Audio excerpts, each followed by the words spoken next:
26 years old, Yale MBA, CEO of a $3.8 billion empire, on her hands and knees scrubbing marble. For 3 months, she endured a woman who treated her like furniture until that woman handed her an invitation to a gala as a joke. She had no idea she just invited the woman who built the world she lives in.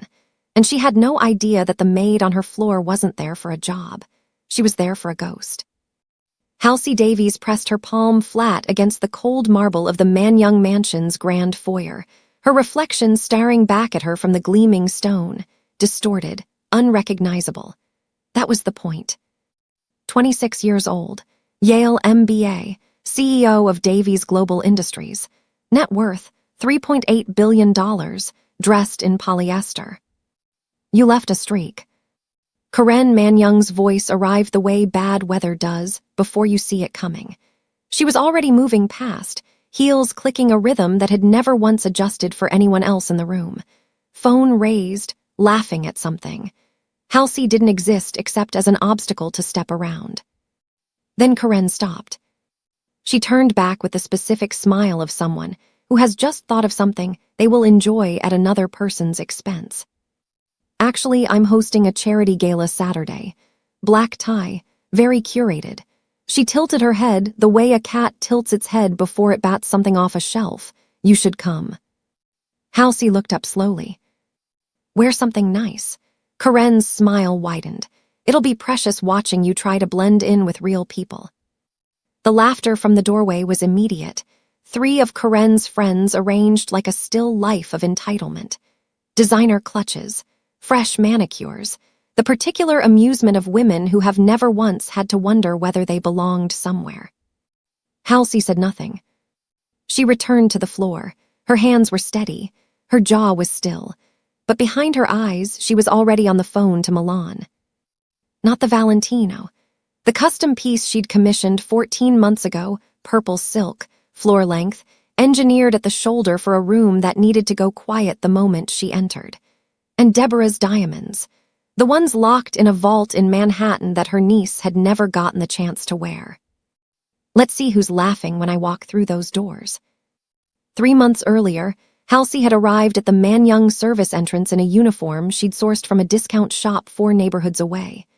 Plain headscarf, no product in her hair, no color on her face, a plastic bucket in each hand, and the kind of posture she'd spent 2 weeks practicing, slightly forward, slightly apologetic, the body language of someone the world has taught to make themselves smaller. The employment coordinator had looked at the application for a long time. Miss Davies, this is an entry-level housekeeping role, minimum wage. Are you certain this is? I'm certain. What the coordinator didn't know, what nobody knew, was that this moment had been 6 months in the making. Davies Global Industries had been approached by Yang Manyang's holding company for a $200 million hotel partnership. Her acquisitions team had flagged the file almost immediately. Unusual transfer patterns. Shell structures folded inside legitimate fronts. The kind of financial architecture that isn't built by accident.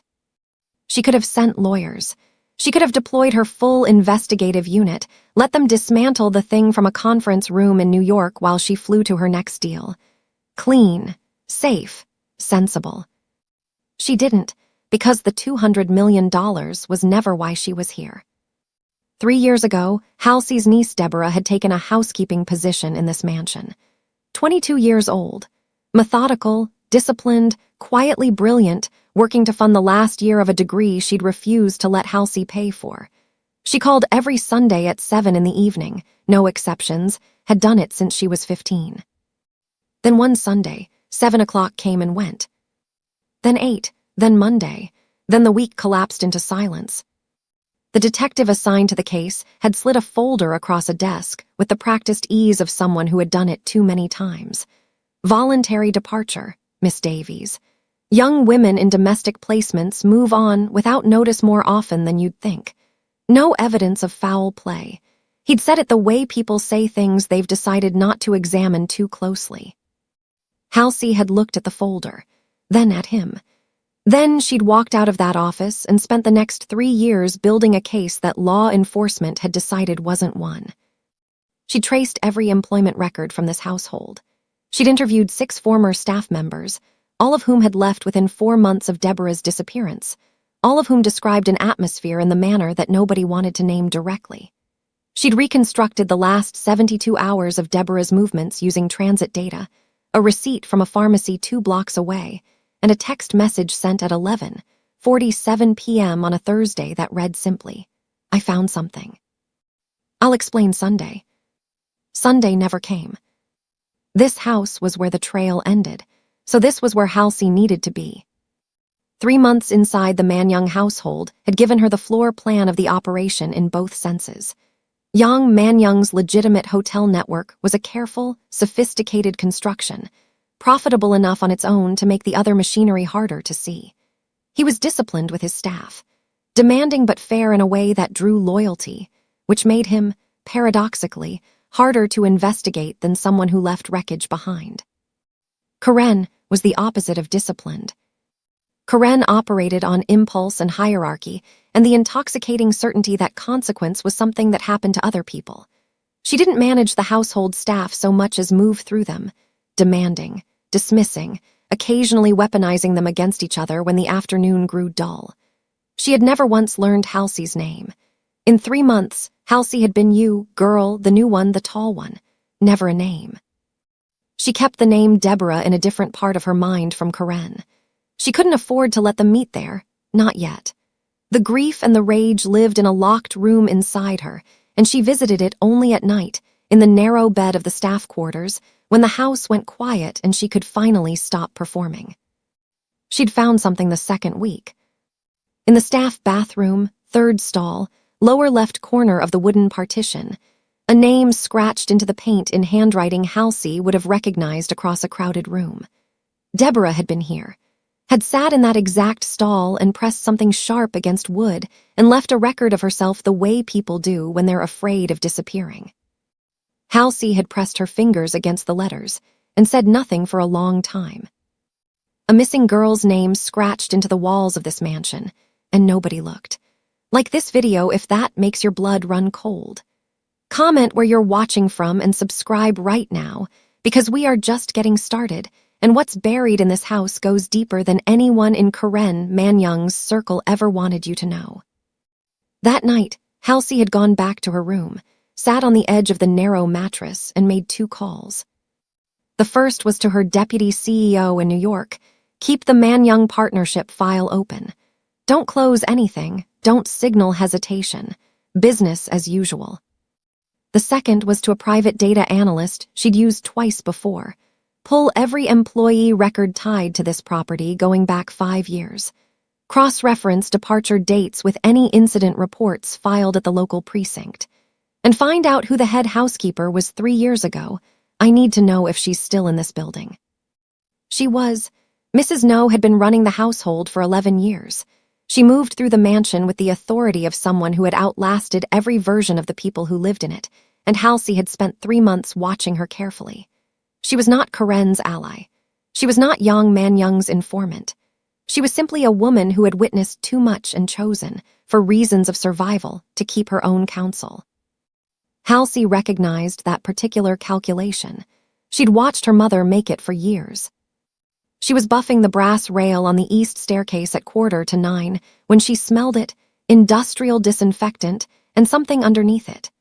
Bleach layered over something older, the kind of clean that's trying to be permanent. She'd noticed it once before, near the service corridor adjacent to the staff quarters. A section of floor that had been relaid sometime in the last 4 years. You could see the grout differential if you looked at the right angle in the right light. New stone over old stone. Someone had wanted something underneath it to stay underneath it. She filed it away. Everything went into the file. Every inconsistency. Every locked room with a reason that didn't quite hold. Every conversation that stopped a beat too early when she walked into it. She was building an architecture of evidence the way she'd once built a business, piece by piece. Nothing wasted. No move made before the foundation could support it. The $200 million partnership was real. When it served her, she would use it. When it didn't, she would set it aside like the prop it was. What was real was a name scratched in paint. A text message at 11:47 p.m. 3 years of silence where a Sunday phone call used to be. What was real was that somewhere in this mansion, behind a door, beneath a floor, inside a record that someone had gone to considerable effort to make look ordinary, was the answer Halsey had dismantled her own life to find. Karen, Man-Young, had just handed her a gala invitation and called it a joke. Halsey set down the brass polishing cloth, straightened, and looked once at her own reflection in the staircase mirror, unrecognizable, on purpose, for 3 more days. Saturday, she thought, then they'll know exactly who was in this house. It was the cold that found it first. Halsey had learned early that marble speaks differently depending on where you are in a house. In the main rooms, the foyer, the dining hall, the reception corridor, it held warmth from the lighting and the foot traffic and the performance of wealth. But in the staff quarters wing, where the ceilings dropped and the chandeliers gave way to functional overhead strips, the marble ran cold regardless of season. You felt it through the knees. You felt it through the palms. She was on her knees at 6:40 in the morning, working the baseboard of the staff corridor with a damp cloth, when her fingers found the ridge. Not a crack, not settling. Something deliberate pressure applied with intent, the way you carve something when you want it to last and you don't have much time. She angled her body to block the light from the overhead strip and leaned closer. Dede. 2 letters, approximately 3 centimeters tall, pressed into the marble at the point where the baseboard met the floor, low enough that you'd only find it on your hands and knees, which was precisely where the people who lived in this wing spent most of their working hours. Deborah Davies. Halsey did not move for a long time. She was aware of the corridor around her, the distant sound of the kitchen beginning its morning routine, the hum of the ventilation system, the particular quality of silence in a house that hasn't woken its principal occupants yet. She was aware of all of it, and she registered none of it, because every functioning part of her had narrowed to 2 letters in cold stone and the image of her niece crouching in this exact corridor, pressing something sharp into marble, leaving a mark that said, "I was here. I existed here, remember." She pressed her thumb into the groove of the first letter. Then she took a breath, straightened her back, and kept scrubbing. She'd found the first trace of Deborah in the staff bathroom 11 days after moving in, the name scratched into the wooden partition, rushed, pressured. That had been a cry. This was different. This was carved with patience. Someone who had stood in this corridor long enough to do it carefully. Which meant Deborah had still been herself when she made it, still deliberate, still thinking ahead. Which meant whatever happened to her hadn't happened all at once. That thought sat in Halsey's chest, like a stone, for the rest of the morning. She was restocking the linen cart, outside the second-floor guest suite at 9:30, when Karen appeared at the top of the staircase, with the unhurried energy of someone who had never once needed to be anywhere on time. She was on her phone, silk robe, coffee she hadn't made herself. Her eyes swept the corridor with the habitual scan of a woman checking her environment for imperfections, not out of care, but out of the specific need to find fault. They landed on Halsey. "You missed a spot." Halsey turned. The section of baseboard Karen was gesturing at with her coffee cup was clean. Halsey had done it 40 minutes ago. "I'll go over it again, Mrs. Man-Young." "See that you do." Karen moved past, already back on her phone. "And when you're done with the corridor, the east sitting room needs doing. The flowers were changed yesterday and there's pollen on the mantelpiece." A pause. "Try to be thorough. It's not a complicated job." Her voice carried the particular warmth of someone who has decided that the person they are speaking to is categorically beneath consideration. Not cruelty born of bad days. Cruelty born of architecture, the kind built so slowly over so many years that the person inside it no longer recognizes it as a structure at all. From behind Karen, barely audible, came the sound of a laugh. One of the gala friends, Halsey had learned their names by now, catalogued them the way she catalogued everything, was leaning in the doorway of the sitting room with a mimosa and an expression of relaxed amusement. She'd heard every word. She found it entertaining in the absent, reflexive way that people find things entertaining when the discomfort is happening to someone else. Halsey met her eyes for exactly 1 second, Then she turned back to the baseboard, cloth in hand. Thorough, she thought. Let me tell you about Thorough. A name carved in stone, a woman who can't see past her own reflection, and a secret this house has been sitting on for 3 years. Comment where you're watching from.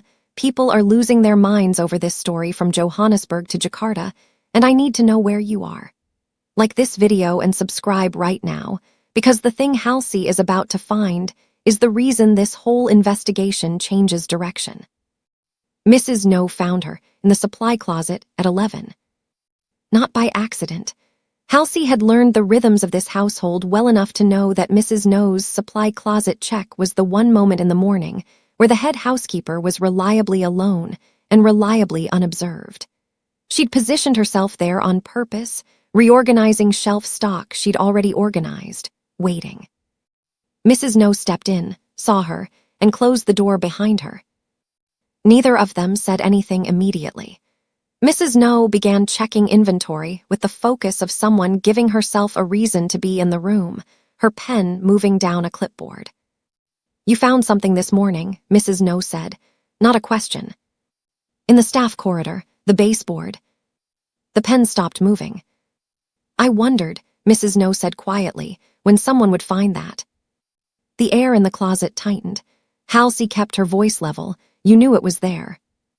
I watched her put it there. Mrs. No set the clipboard down on the shelf and turned. Her face held the expression of someone who has been carrying something they were never meant to carry alone. She was on her knees in that corridor doing the evening check. I came around the corner and she didn't hear me. I saw what she was doing, but I didn't stop her. She paused. I couldn't take that away from her. When? About 3 weeks before she left. Before she left, the careful language of someone who had learned to describe Deborah's disappearance in terms the household required. Halsey noted it, didn't press it. Not yet. You said you watched her, Halsey said. So you knew who she was, you knew her. She was one of the good ones. Mrs. No said it simply, the way facts get said when they're not in dispute. Quiet, careful, smart in a way she tried not to make obvious. She asked questions about the house, the structure of it, the older parts, which rooms had been renovated and when. I thought she was curious. Later, I understood she was looking for something. Halsey's pulse was very steady. She had trained it to be. Did she find it? Mrs. No looked at her for a long moment. The assessment was different from the one in the supply closet 2 weeks ago that had been suspicion edged with kindness. This was something more deliberate. The look of someone deciding how much of a risk to take and with whom. She found enough, Mrs. No said finally, to be frightened. She left without saying more. But when Halsey returned to the linen cart, outside the guest suite 20 minutes later, there was something sitting on the lower shelf beneath a stack of folded towels that hadn't been there before. A small envelope, unsealed. Inside it, a folded note in Mrs. No's handwriting, 3 words, staff bathroom, 3rd panel, and beneath the note, a key. She waited until the house shifted into its post-lunch quiet, that particular window between 1:30 and 2:15, when Karen retired to her sitting room. Yang Man-young was in his private office, and the staff dispersed through the building on individual tasks. Halsey walked to the staff bathroom with a bottle of cleaning solution and a cloth. Nobody looked twice. That was the genius and the horror of invisibility. Once the world had decided what you were, you could move through it without friction. 3rd panel, she counted from the door, pressed. The panel gave inward with the specific resistance of something that had been opened and closed many times, enough that the catch had worn into compliance. Behind it, a narrow gap in the wall cavity, approximately the width of a shoebox. Insulation and old pipework, and sitting flat against the pipe in a waterproof sleeve that someone had sourced with deliberate care, a notebook. Deborah's handwriting on the cover, a date, approximately 4 months before she disappeared. Halsey stood in a staff bathroom in a mansion that had been hiding this for 3 years, and she held her niece's notebook in both hands, and she did not open it. Not here, not in 2 minutes between tasks, not in a place where a door could open at any moment. She put it inside the front of her uniform, flat against her ribs, and closed the panel and walked out. She was passing the base of the east staircase when Corinne's voice came from the landing above, bright, carrying, designed to reach an audience. Oh, there she is, the gala maid. Corinne was leaning on the railing with another mimosa, speaking to someone Halsey couldn't see. I told her Saturday. Told her to wear something nice. A beat. Then the laugh, the full version of it, unguarded, the sound of a woman who has never once imagined consequences. Can you imagine? Showing up to my event in whatever she owns? I almost feel sorry for her. Almost. The responding laughter floated down the staircase and settled in the foyer like dust. Halsey kept walking. Against her ribs, flat and warm from the heat of her body, Deborah's notebook held its silence. 4 more days, she thought. 4 more days and this house stops keeping its secrets. She reached the supply closet at the end of the corridor, stepped inside and locked the door behind her. Pulled the notebook free.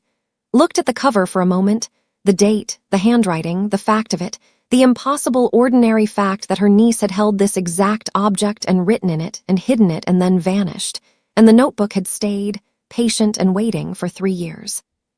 She opened to the first page. The first line stopped her breath. The notebook was 61 pages long. Halsey read it in the supply closet with her back against the shelving and the cleaning solution bottle propped against the door as a contact alarm. If anyone turned the handle, it would fall. Old habit from a different kind of boardroom. You learned early that the rooms where real decisions got made were never the ones with glass walls. She read it twice. Deborah wrote the way she'd always spoken, precise, sequential, nothing wasted. The early entries were observational, staff rotations, which rooms were locked on which days, which members of the household received visitors that didn't appear in any official calendar. She'd been mapping the place the way an architect maps a building she intends to understand from the inside out. By the 4th week, the entries sharpened. The East Annex renovation wasn't structural. I checked the original permit. The permits say load-bearing repair, but the work happened in 3 days and the crew came in at night. Mrs. M signed off on it personally. Mr. M was in Singapore. By the 6th week, they turned urgent. She knows I've been asking questions. I can feel it in the way the room goes quiet when I walk in. Mrs. No told me to keep my head down. I think she's trying to protect me. I think she knows something she can't say. And then, on the 3rd page from the end, a name. Not Corinne's, not Young Man Young's. A name Halsey had read on a door plaque in the East Corridor on her 2nd day in this house, filed away without context, waiting for the context to arrive. It had arrived. She closed the notebook, pressed it back against her ribs, and sat in the dark of the supply closet while the house moved around her. Somewhere above, Corinne was laughing at something. Somewhere in the east wing, a door opened and closed. The smell of bleach and old stone, and the particular staleness of a space nobody, was meant to occupy for long. Halsey stayed where she was until her breathing was even and her face was ready. Then she went back to work. She was at the kitchen table at 11:30 that night, the rest of the staff long retired, the house compressed into its nighttime quiet, when she heard the footstep in the corridor outside that didn't belong to the building's natural rhythm. Too deliberate, too aware of its own sound. She closed the personnel file she'd been reading on her phone, turned it face down, and picked up the glass of water in front of her with the unhurried ease of someone who had simply come down for a drink. The door opened. The security lead stepped in, checked the room in the practiced sweep of someone whose eyes have been trained to read spaces before people, then closed the door behind him.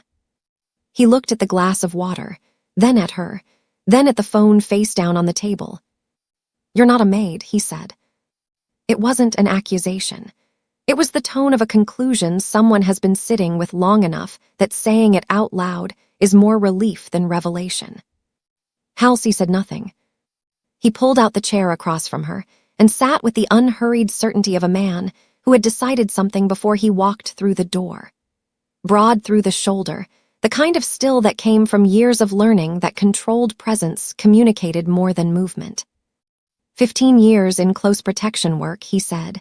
Before this posting, I spent 4 years doing corporate security for a pharmaceutical group in Seoul. Before that, private military adjacent. I have looked at a lot of people who were performing a version of themselves. He leaned forward slightly. You're performing. Most people perform something. Not like this. This is practiced. He studied her with the frank assessment of someone whose professional survival had always depended on accurate reading. Your hands are wrong for this work. Not soft, you clearly look after yourself, but unbothered. Someone who has never cleaned for survival cleans differently from someone who has. You clean like it's a task you were briefed on. Halsey set the water glass down. Your employment record has a gap, he continued. 8 months, 18 months ago, listed as freelance administrative support. The reference checks out on the surface, but the business it roots back to dissolved 6 weeks after your supposed engagement ended. Someone built it specifically for this application and didn't account for the dissolution timeline. That's a thorough read of a housekeeping application. I ran everyone. His voice didn't change. I run everyone who enters this household. Mr. Manyang pays me to keep this building clean in every sense of the word. A pause. Your file was the only one that made me run it twice. The kitchen was very quiet. Through the window, the grounds were dark except for the perimeter lighting. Are you going to take this to him? Halsey asked. He was quiet for a moment, not hesitating, processing. There was a difference.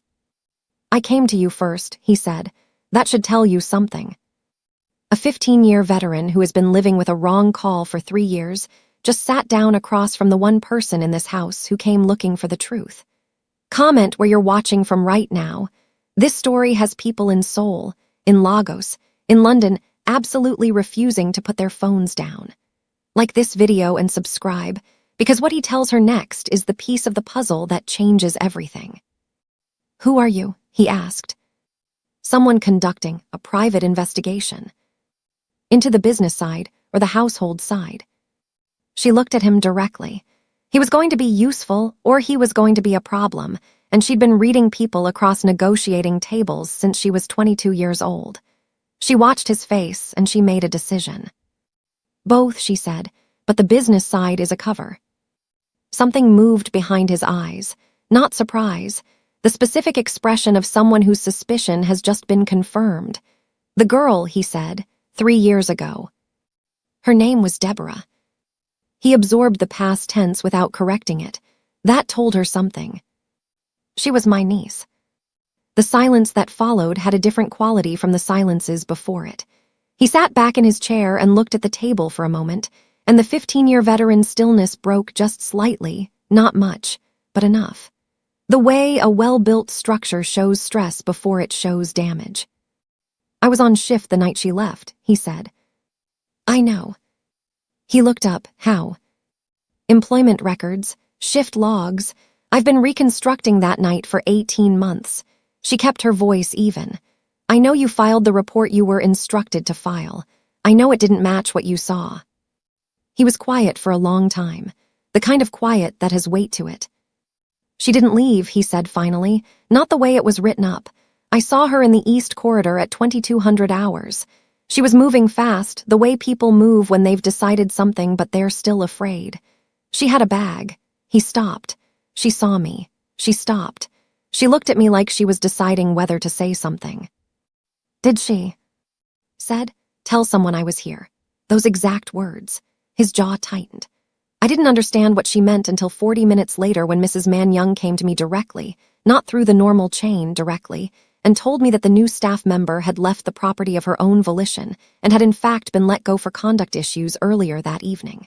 She told me the official account before I'd written anything down. He looked at Halsey steadily. The official account was already written. She handed it to me completed. The kitchen felt very still. You filed it anyway. I had a family. He said it without asking for absolution. 2 daughters. A posting that paid well enough to keep them in school, and Mrs. Manyang standing in front of me at 2240 with a completed report and the particular smile of someone who has already decided what happens next to the people who don't cooperate. He paused. I filed it. I have thought about that decision every day since.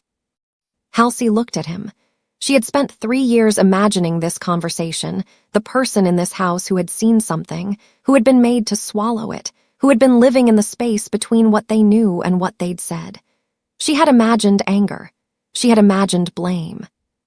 What she felt instead was the exhausting recognition of a person who had made a bad call under pressure, in a house that manufactured exactly that pressure, and had been punishing themselves for it longer than she'd been looking.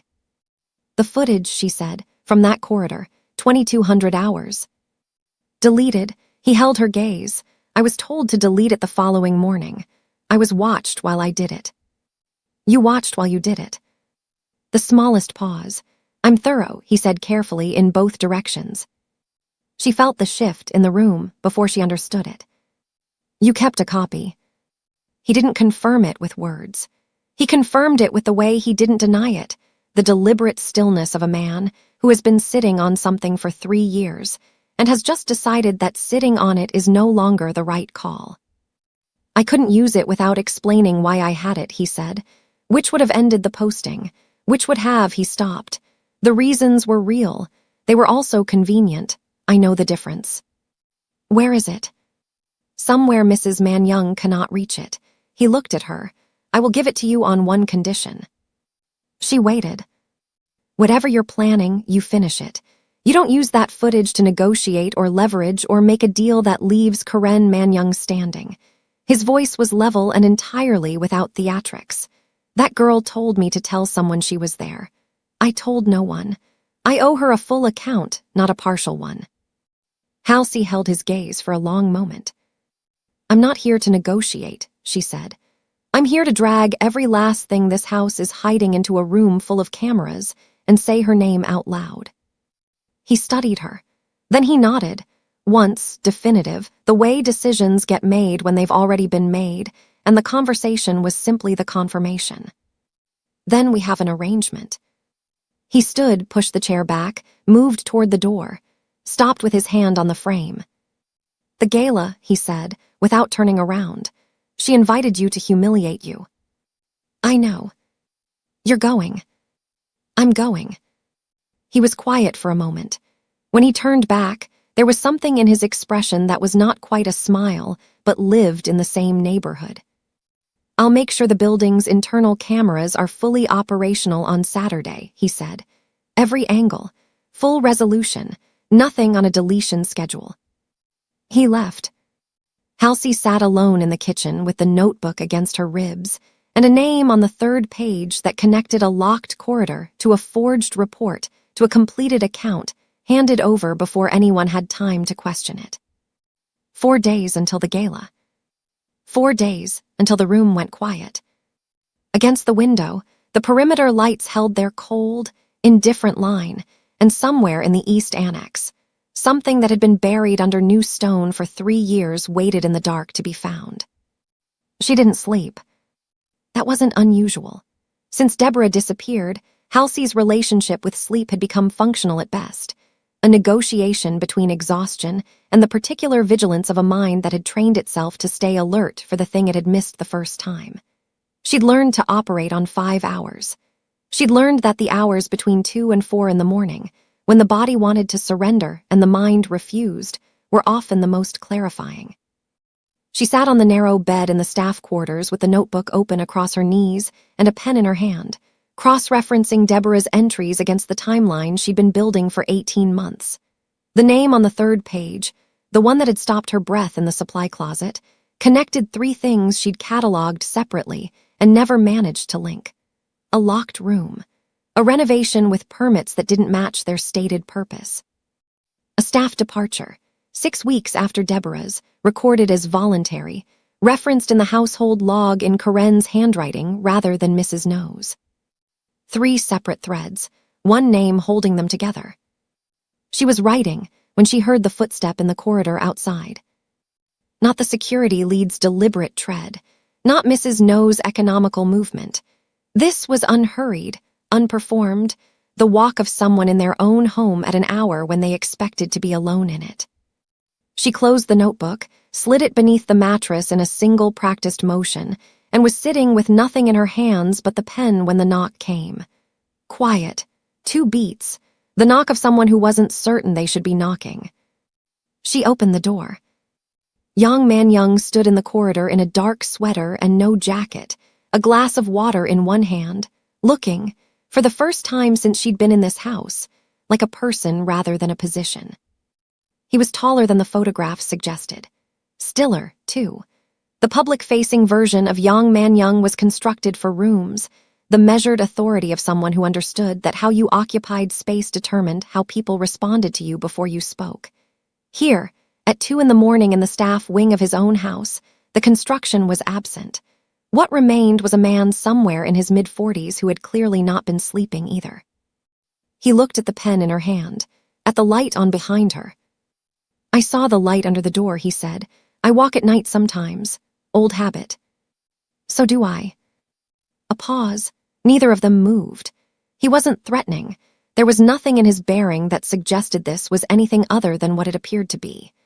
But Halsey catalogued the encounter the way she catalogued everything, filing and assessing, one hand on the door frame with the relaxed readiness of a woman who knew 17 different ways to make a corridor work in her favor if she needed to. "May I?" he gestured vaguely. The awkward courtesy of a man who owned the building asking permission to stand in it. She stepped back. He came in and stood near the doorway, not sitting, not advancing, occupying only as much of the room as was offered. She noticed that, filed it. He looked at the room the way people look at spaces they haven't entered in a long time. The narrow bed, the single window, the shelf with its row of practical items she'd arranged on her first day.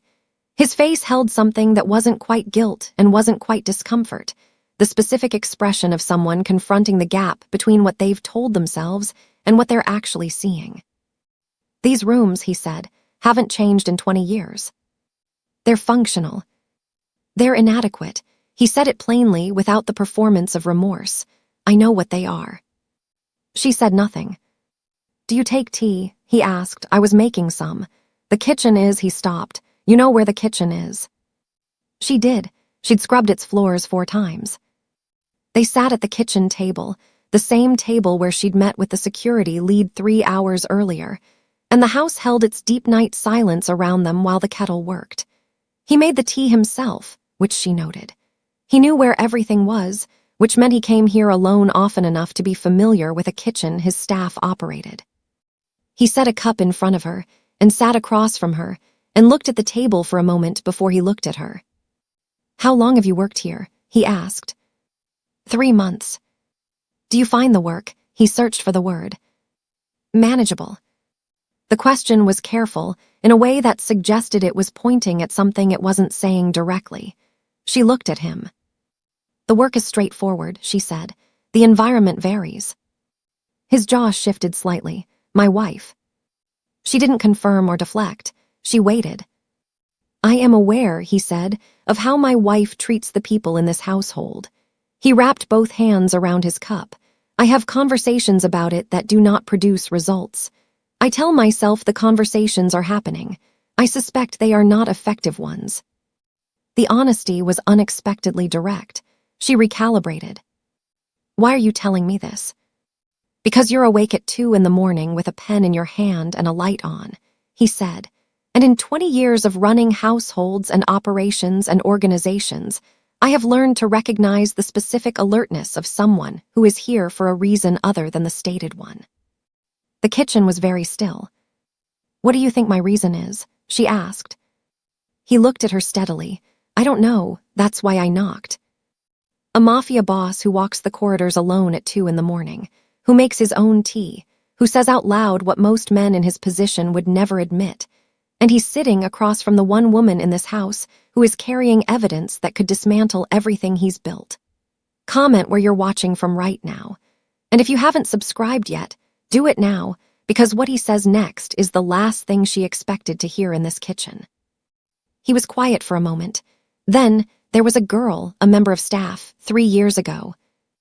Halsey did not move. She left under circumstances that were explained to me in a way I accepted at the time. He turned the cup slowly in his hands. I have found, in the years since, that the explanation has a quality I associate with things I have been told because telling me the truth was inconvenient for someone else.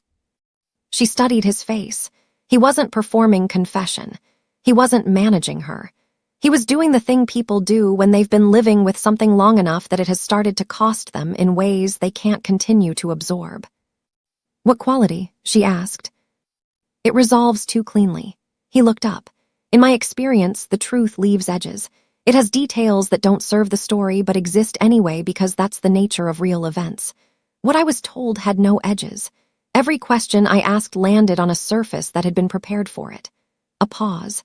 "I am a man who has built organizations that required me to understand the difference between a true account and a constructed one. I know the difference. I accepted a constructed one, because accepting it was easier than what examining it would have required." Halsey held very still, inside the gathering weight of this conversation. "Have you looked for her since?" she asked. Quietly, his voice was careful. In ways that couldn't be attributed to looking, because looking openly would have required me to explain why I was looking, which would have required me to name the doubt I had about the original account, which would have. He stopped. The sentence ended not because he'd run out of words, but because the next ones implicated someone he shared a house with. He didn't finish it. He didn't need to. "Did you find anything?" Halsey asked. "Silence," he said. "The specific silence that exists when someone has been thorough about ensuring there is nothing to find." He looked at her, which itself is a kind of answer. She made a decision. Not the full decision, not the notebook, not the security lead, not the footage. That required more than one conversation at a kitchen table. But enough. A partial opening of a door to see what came through it. "Why are you telling me this?" she asked again, specifically, tonight. He considered the question with the seriousness it deserved. "Because I have been waiting," he said, "for someone worth telling. My household has had many employees in 3 years. Most of them are exactly what they appear to be. Occasionally, someone arrives who is not." He looked at her with the direct assessment of a man whose survival had always depended on accurate judgment. "You are not what you appear to be." "What do I appear to be?" "A housekeeper." A pause. "What you are is considerably less clear. But you are awake at 2 in the morning, and your eyes don't move like someone who is thinking about cleaning schedules." He picked up his cup. "I am not asking you to tell me. I am telling you that if you have information about what happened to that girl, I would like to know. And I am telling you that my interest in knowing is not in service of concealing it further." The weight of the sentence settled between them. "How do I know that?" she said. "You don't," he said simply. "That's the nature of trust. It's a position you take before you have proof, or it's not trust, it's just confirmation." He stood, picking up his cup. "I'm not asking you to decide tonight. I'm telling you where I stand so that when the time comes to decide, you have complete information." He moved toward the door, stopped. "The gala," he said, not turning around, "my wife's invitation to you." Halsey waited. "I heard about it." He was quiet for a moment. "I didn't stop it. I should tell you that clearly. I heard about it, and I made a calculation, and I didn't stop it." A pause. "I am telling you this because I said I would give you complete information." "What was the calculation?" He turned then, and looked at her across the kitchen with the expression of a man reading a situation that has already moved past the point where he controls the outcome. "That whoever you actually are," he said, "that invitation may have given you exactly what you came here to find." He left. The kitchen held his absence the way rooms hold the shape of significant conversations. Altered, charged, not quite returned to neutral.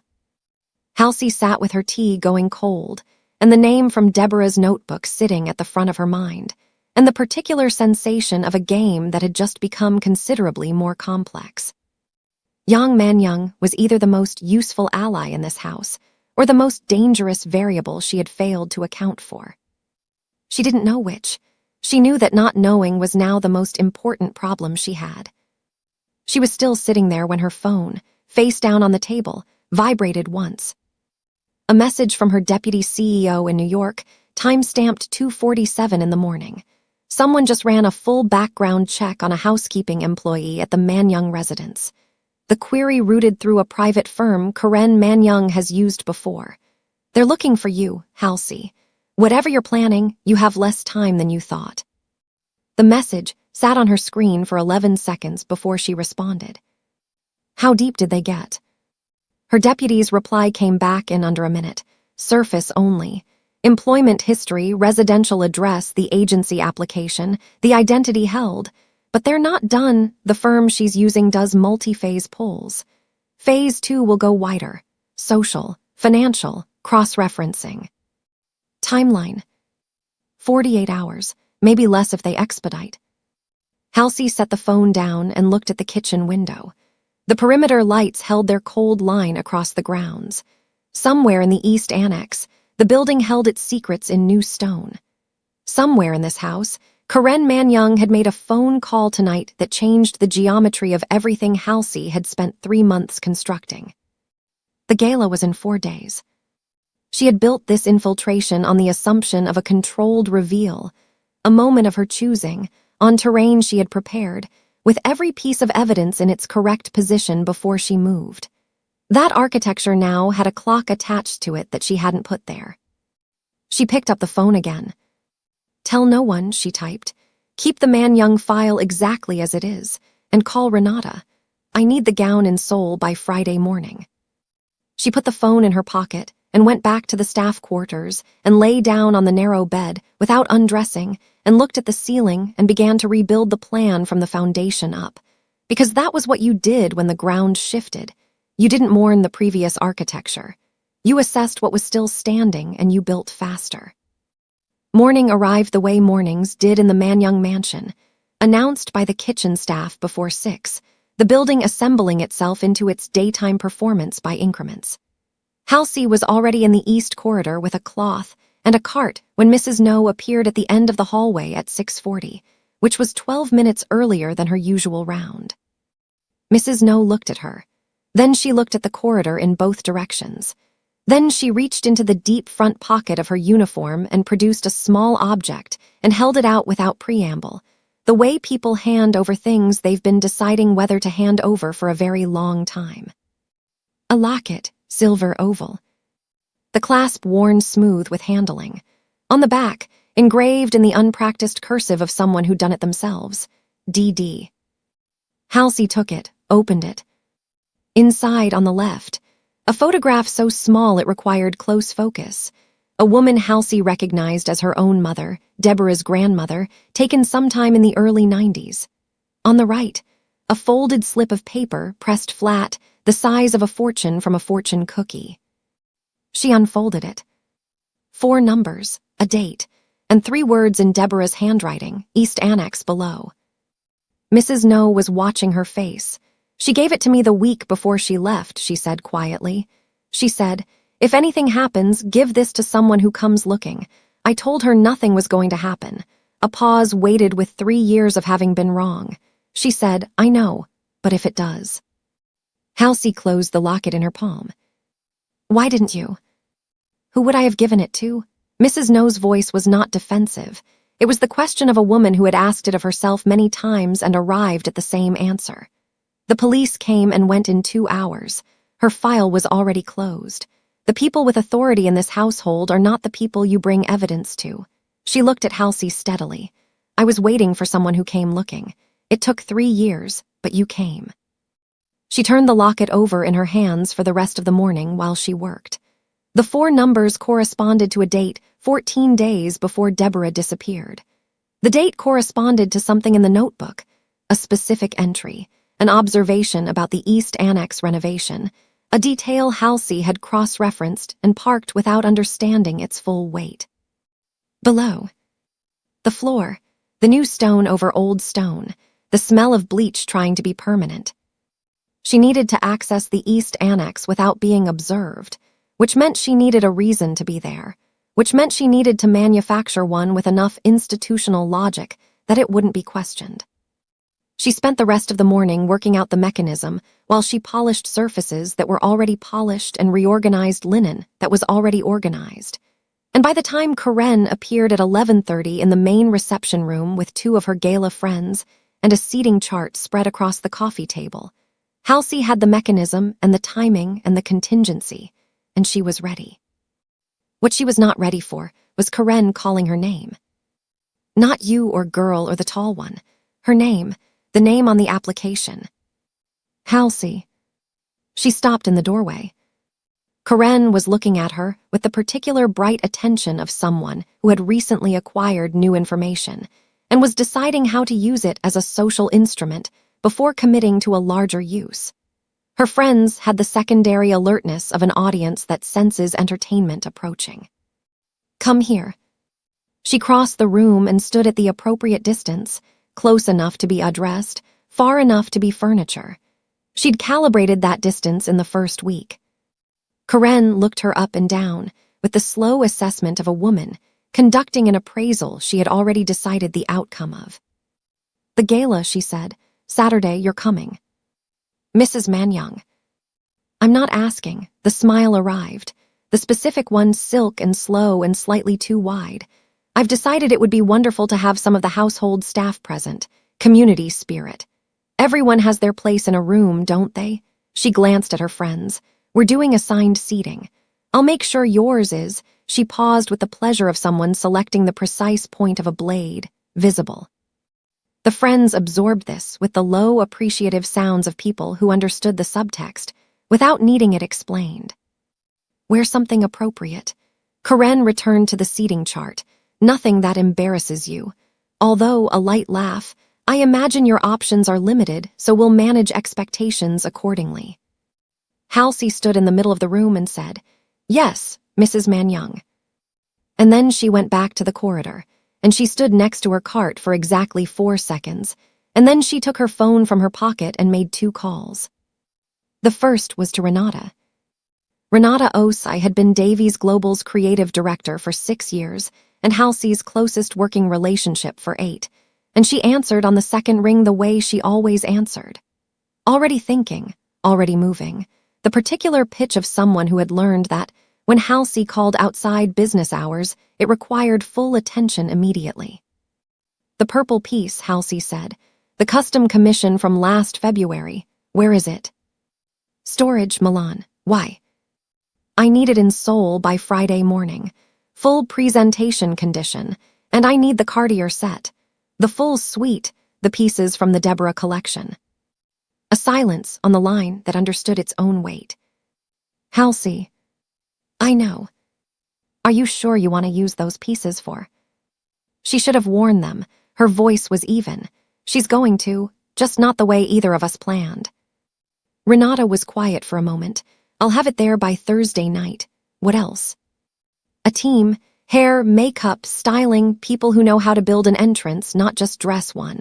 I need the room to stop when the doors open, Renata. Full stop. Nobody reaching for their drink. Nobody finishing their sentence. I know how to do that. I know you do. A pause, and pull the Davies Global Communications team. I need a press briefing prepared, nothing released, just prepared. When I give the word, it goes in 30 minutes. What are we briefing? Everything, Halsey said. Start with who I am. End with why I was here. Leave room in the middle for what I'm going to say on Saturday night. A $4 million gown on its way from Milan. A Cartier suite that was commissioned for a woman who never got to wear it. And Karen Manyang has no idea that the invitation she handed out as a punchline just became the most expensive joke she will ever make. Drop a comment and tell me where you're watching from. This story has people in Nairobi, in Toronto, in Seoul awake at midnight refusing to stop reading. Subscribe right now, because the pieces are moving into position, and what gets built from them is going to be something Karen cannot survive. The second call was to her acquisitions lawyer in New York. The Manyang partnership file, she said. I need the full due diligence package compiled. Every financial anomaly, every flagged transfer, every structural irregularity the team has identified. Packaged for presentation, clear, sequential, accessible to a non-specialist audience. Are we moving on this? We're presenting it. The audience and the venue will be unorthodox. A pause, how unorthodox. A charity gala in Seoul, Saturday evening, live cameras. Another pause, longer. Halsey, if we present that material in a public setting without the appropriate legal. I'm not presenting it as a legal action. I'm presenting it as context. She kept moving down the corridor, voice low and level. The legal action follows. What happens Saturday night is the reason it becomes necessary. And the personal matter. She thought of the notebook under the mattress, the locket in her pocket, the name on the third page, the security lead with his 3 years of suppressed footage and his decision to stop suppressing it. That's the headline, she said. The financial material is the footnote that explains why the headline matters. She ended the call. She was passing the East Annex corridor when she saw it, the door that was always locked, the one she'd catalogued on day 2, the one whose key code she hadn't yet been able to observe. Today it was ajar. A maintenance tag on the handle, the kind the building manager posted when non-structural inspections were scheduled. She looked at it for the length of 2 breaths. Then she looked at the locket in her palm, the 4 numbers, the date. She looked at the door. In the pocket of her uniform, her phone vibrated. A message from the security lead, no preamble. East Annex door is on a maintenance cycle until 1400. Building manager is at lunch until 1330. If you need to be somewhere in this building, the next 20 minutes is when you're there. Halsey looked at the time. 12:51. She pocketed the phone, picked up her cart, and walked toward the door with the unhurried purpose of someone whose job was to be in every part of this building, and whose presence in any of them required no explanation. The door swung inward, on a corridor she had never been inside. The smell hit her before the dark did old air, something chemical underneath it, and below that, the specific heaviness of a space that had been sealed and resealed, and had things done to it that were never meant to be visible. She stepped through. The door closed softly behind her. And in the dark at the end of the corridor, her phone torch caught the edge of something on the floor, new grout, pale against old stone. In a pattern that was not structural repair. It was a rectangle, approximately the length of a door lying flat. The size of something buried. She stood in the dark for a long time. The rectangle in the floor was approximately 4 feet by 2.5. The grout was newer than the surrounding stone by at least 2 years, possibly 3. She could tell by the color differential, the slight variation in surface texture that contractors never quite matched when they were working fast and working to conceal rather than to build. She photographed it from 4 angles with her phone, measured it with her hand span, noted the location relative to the doorframe and the eastern wall. She did not touch it. Not because she was afraid. Because evidence handled incorrectly became evidence questioned, and she had not spent 3 years building this case to compromise it in 20 minutes in a dark corridor with no witness and no chain of custody. Whatever was beneath that floor needed to come out in the presence of people with the authority to make it mean something. What she had now was documentation, position, proof that the rectangle existed and that the grout was inconsistent and that someone had opened this floor and closed it again and then locked the door and removed the room from the household's functional map. It was enough. She walked back out into the corridor, repositioned the door to its previous angle, and continued down the hall with her cart as though she had simply passed through on her way to somewhere else. She was an expert at appearing to be on her way to somewhere else. The package from Milan arrived at a courier depot 3 kilometers from the mansion at 11:40 Thursday morning, addressed to a name that was not Halsey's and a contact number that routed to a Davies Global Logistics coordinator who had been handling sensitive deliveries for 4 years without once asking why they needed to be sensitive. The security lead collected it in the building's service vehicle during his routine Thursday supply run. He brought it back in 3 separate garment boxes loaded among catering supplies for the gala, which was Karen's operation, and which therefore gave him legitimate access to the service entrance at any hour she required something moved. He left the boxes in the staff quarters linen room at 2:15, covered with a dust sheet, tagged with a laundry ticket in Mrs. No's handwriting that said, "Seasonal inventory, do not disturb." Mrs. No had written it without being asked. She'd simply appeared, ticket in hand, and affixed it and walked away. Halsey had looked at the closed door after her and felt something complicated move through her chest. the specific weight of being helped by people who had decided she was worth helping before she'd given them any formal reason to. Deborah had inspired that quality in people too. It was a family trait. She opened the first box at 9:30 Thursday night, when the household had settled into its post-dinner quiet, and she had 40 unobserved minutes before the security rotation brought a camera angle across the staff quarters corridor. The purple silk caught the overhead light and held it differently from how ordinary fabric held light, not reflecting it back but absorbing it partially, so that the gown seemed to generate its own depth, its own interior darkness, which was precisely what she'd specified when she'd commissioned it 14 months ago in a design meeting she'd called at 7 in the morning because she'd had a feeling she couldn't explain then and could explain entirely now. She had told Renata, "I need something that enters the room before I do." Renata had said, "I know exactly what that means."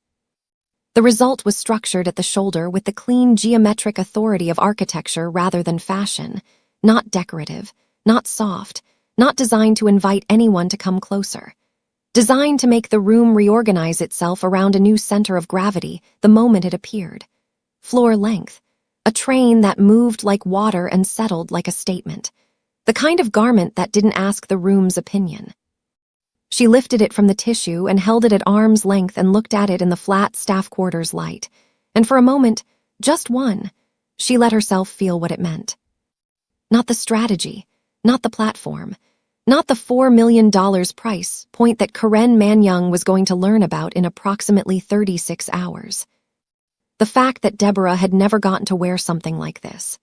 That Deborah had been 22 and saving money in a house that didn't see her, and she deserved to have worn this and 1,000 things like it, and she hadn't because something in this building had decided her life was less important than a secret. One moment, then Halsey folded it back precisely, closed the box, and opened the second. The Cartier suite was in a case inside the second box. A flat, black case that opened on a hinge and held the pieces in white velvet channels the way important things deserved to be held. Halsey had commissioned the collection 2 years ago, in the first year after Deborah vanished, during a period when she'd needed to do something with the grief that didn't destroy her operational capacity. She'd sat across from a Cartier design consultant and described what she wanted with the same precision she brought to every brief she'd ever written. Diamonds, yes, but not decorative, substantial, architectural, the kind of pieces that communicated rather than ornamented. She'd named the collection privately, not publicly. The public record listed it as a private commission. In her own files, it was labeled the Deborah Davies Collection, and she had looked at it in its case approximately once a year for 2 years, and then closed it again because she was saving it for something she couldn't name yet. She could name it now. The necklace first, a graduated line of stones that sat against the collarbone like a sentence written in light. Then the earrings, which were long and still and caught movement in the air, the way candle flames did. Then the single bracelet, which she lifted and turned in the overhead light until the facets threw points of brightness across the narrow walls of the staff quarters, and the room was briefly, absurdly full of light. Her niece should have worn these. She would, in every way that mattered, she would. $4 million in purple silk and Cartier diamonds, assembled in a staff quarters room by a woman who has been scrubbing floors for 3 months. Karen Manyang spent tonight planning a seating chart. Tell me where you're watching from right now. People are losing their minds over this from Lagos to London, and I need to know you're here. Subscribe and like this video because tomorrow night, those doors are going to open, and what walks through them is going to be the last thing Karen ever laughs about. Renata arrived Friday morning at 7:15, which was earlier than agreed and exactly when Halsey had expected her. She came through the service entrance with 2 assistants and 4 additional cases, and the particular focused energy of a woman who treated every assignment as a technical problem, requiring the best available solution. She had worked in fashion for 20 years. She had dressed heads of state, cultural figures, women whose entrances had generated coverage that lasted news cycles. She understood, at a cellular level, the difference between wearing clothes and deploying them. She looked at Halsey in the staff quarters doorway, uniform, no product, 3 months of careful invisibility still sitting in her posture, and said nothing for a moment. Then, I'm going to need 2 hours. You have 90 minutes. Then I'll need you to stop talking and let me work. The gown went on last. Before it, 90 minutes of Renata and her team working with the systematic intensity of people who understood that what they were building was not an appearance but a reversal. The hair first, Halsey's natural texture released from 3 months of suppression, shaped upward with the structural confidence the gown required. Not decorative, a crown in every sense except the literal one. Makeup that did what good makeup did when it was doing its actual job, not concealing but clarifying, every feature brought to its fullest resolution, nothing softened that shouldn't be softened, nothing diminished. Then the diamonds. Renata placed the necklace herself, stepping back to check the line against the collarbone twice before she was satisfied. The earrings, the bracelet, each piece positioned with the precision of someone who understood that stones at this quality had their own relationships with light, and those relationships needed to be arranged rather than assumed. Then she opened the garment box. The room went quiet the way rooms did around things that deserved quiet. Renata and her 2 assistants moved the gown from its tissue with the care of people handling something that had weight beyond its physical weight, and Halsey stepped into it, and the silk settled around her the way it had been designed to settle, immediately, completely, as though it had been waiting for this specific body in this specific moment. Renata fastened the back, stepped away, looked. One of the assistants made a sound that wasn't a word. "Turn," Renata said. Halsey turned. The mirror she was facing was a full length, one Mrs. No had quietly moved into the room at 6 in the morning, without a word of explanation. In it, the woman looking back wore $4 million in silk and diamonds, and 3 months of accumulated silence, and the particular expression of someone who has reached the end of a very long patience.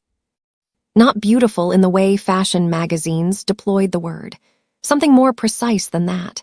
Present, absolute, the specific quality of a person who has decided exactly who they are and is done performing anything else.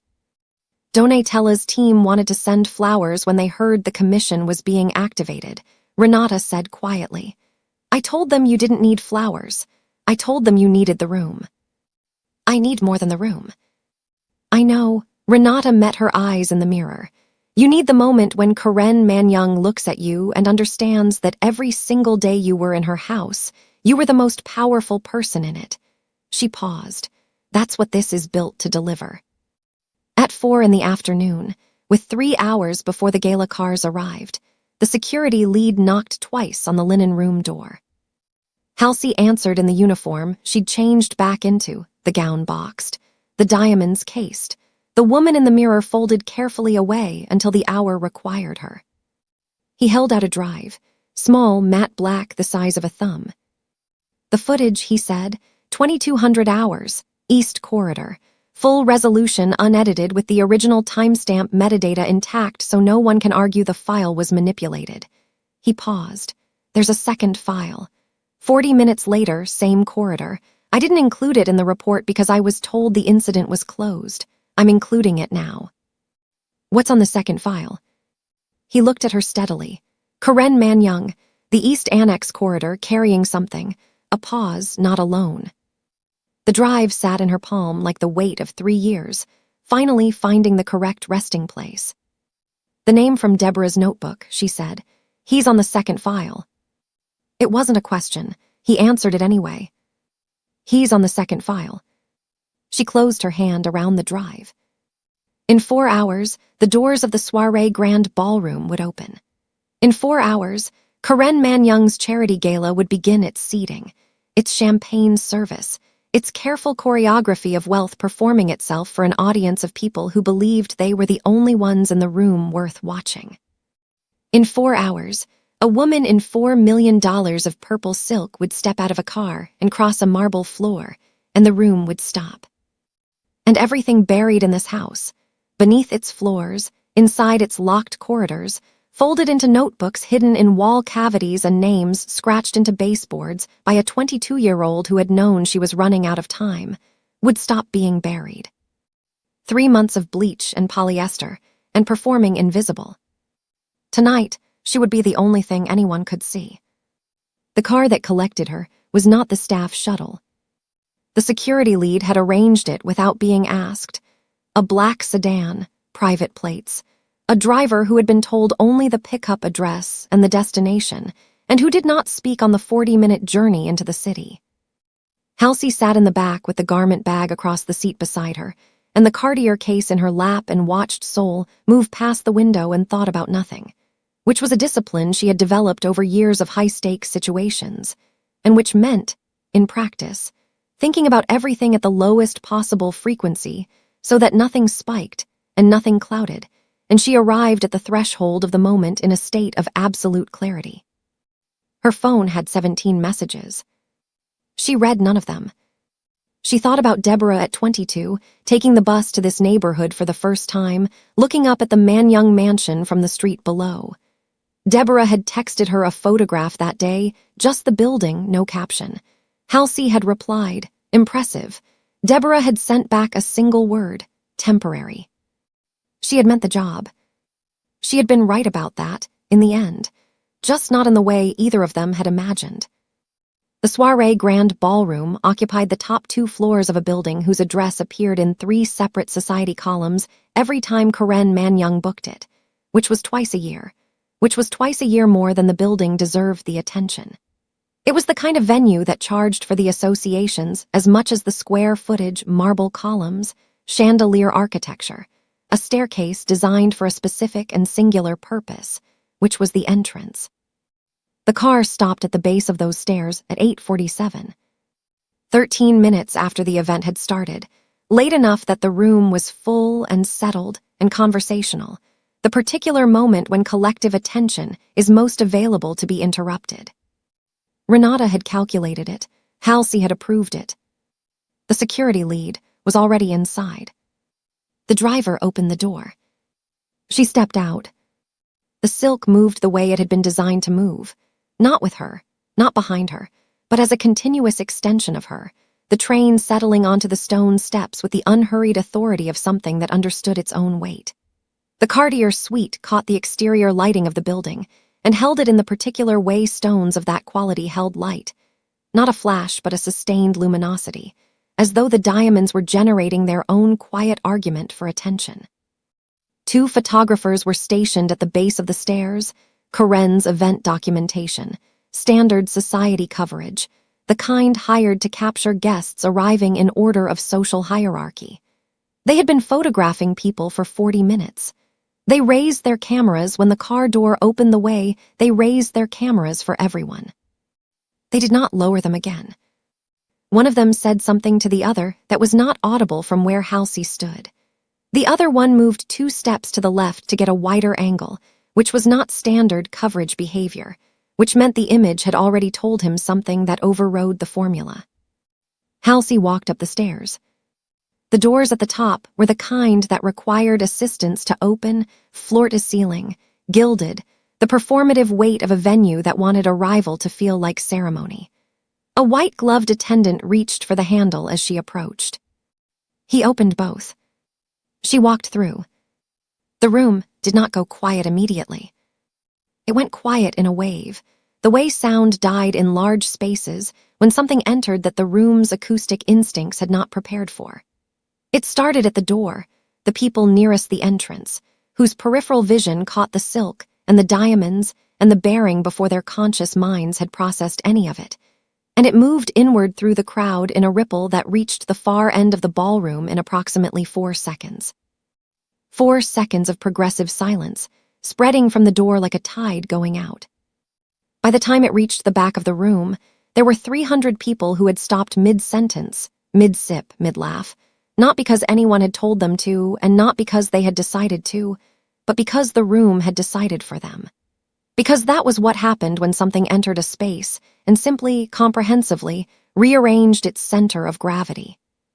A champagne flute hit the floor somewhere to her left. Not dropped in shock, set down too close to the edge of a table by someone who had turned to look and misjudged the distance. The crystals shattered on the marble with a clean, precise sound that in the new silence carried to every corner of the room. Nobody moved to clean it up. Nobody looked at it. Karen Manyang was standing 20 feet away near the centerpiece floral arrangement with a group of 4, a glass of champagne raised mid-toast, wearing a gown that had cost considerably, and looked it. Her back was partially to the door when the silence arrived. She turned with the instinctive response of someone who has spent decades as the most observed person in any room she entered, the automatic, practiced pivot of a woman who expected to find something manageable. She found Halsey. The glass stayed at the position of the abandoned toast. Her mouth remained at the angle of the word she had been saying when the silence reached her. For 3 full seconds, Karen Manyang's face did something it had likely not done in public since she was young enough that she hadn't yet learned to control it. It went entirely blank. 300 people, 4 seconds of silence, 1 shattered glass, and the woman who invited a maid to her gala as a joke is standing 20 feet away with her champagne frozen in the air. Tell me where you're watching from right now, comment right now, because this moment has people in every time zone absolutely refusing to breathe.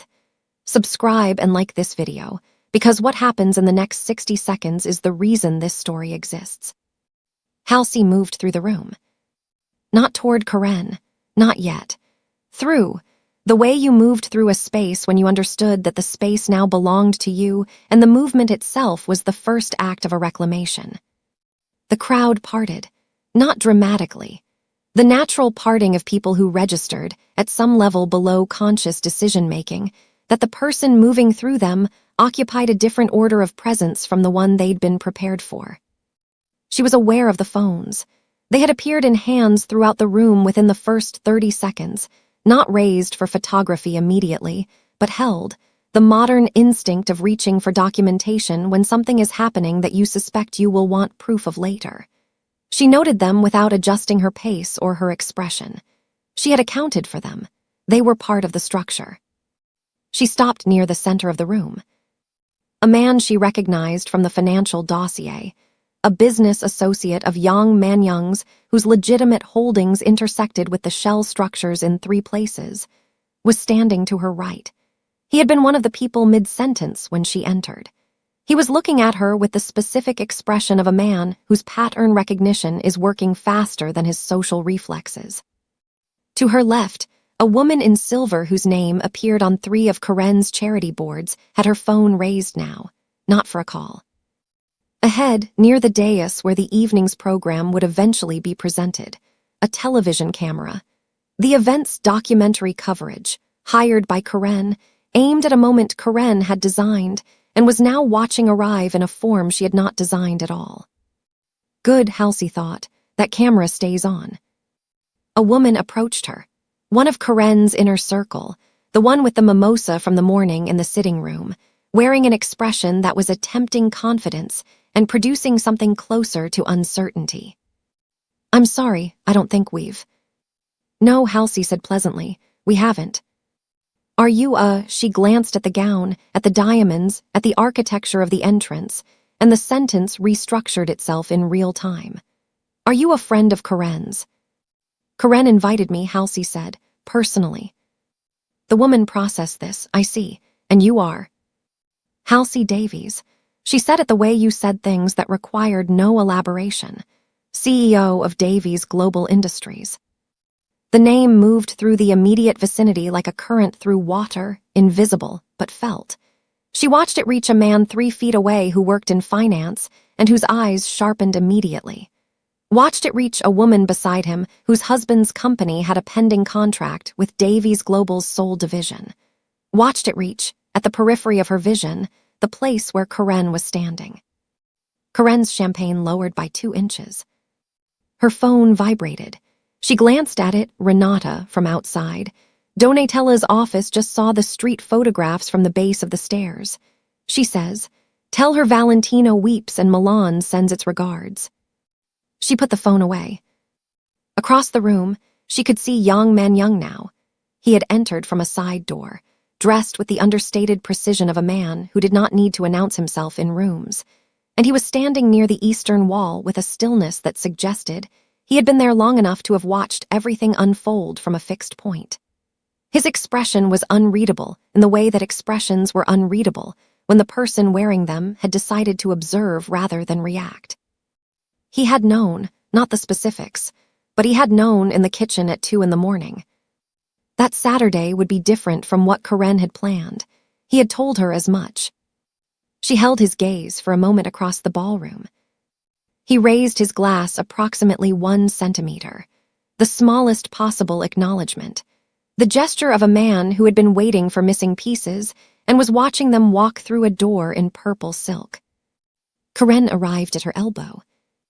Not the approach of a woman in control, the approach of a woman who had lost it and was moving to recover it before anyone present could fully register the loss.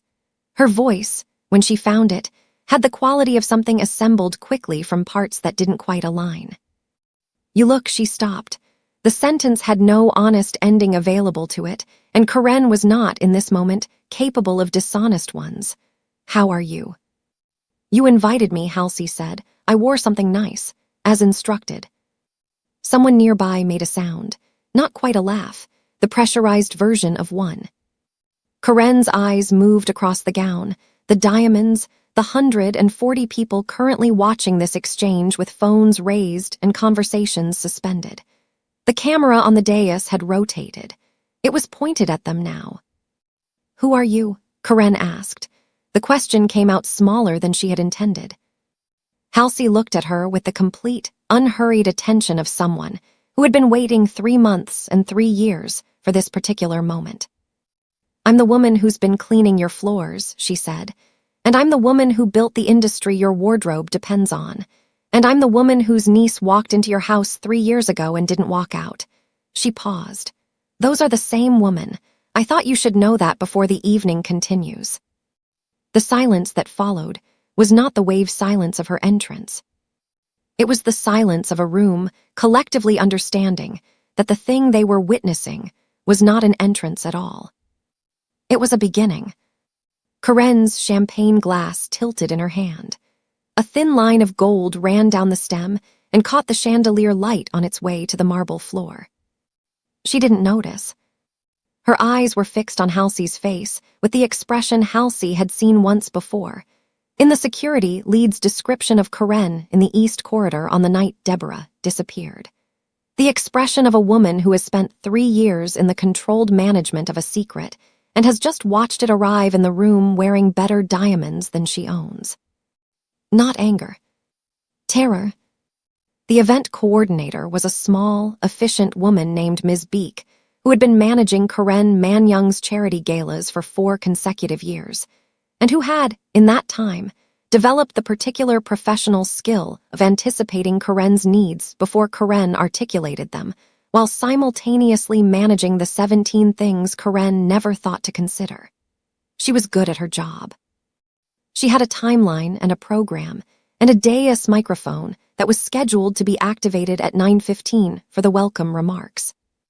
It was 9:03 when Halsey walked toward the dais.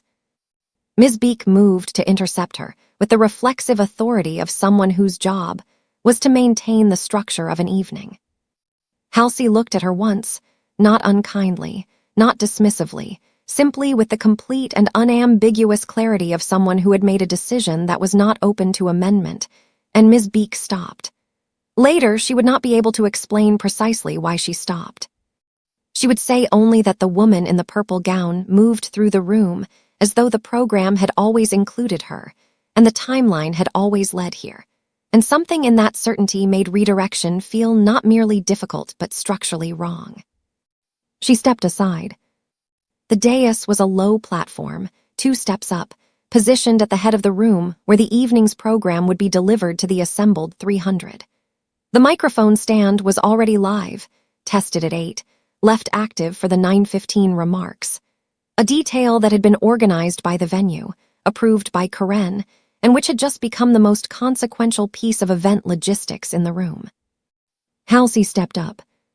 The train of the gown settled behind her on the first step, with the unhurried weight of something that knew it had arrived. She reached the microphone. The room, which had partially resumed its conversational murmur in the minutes since her entrance, went quiet again.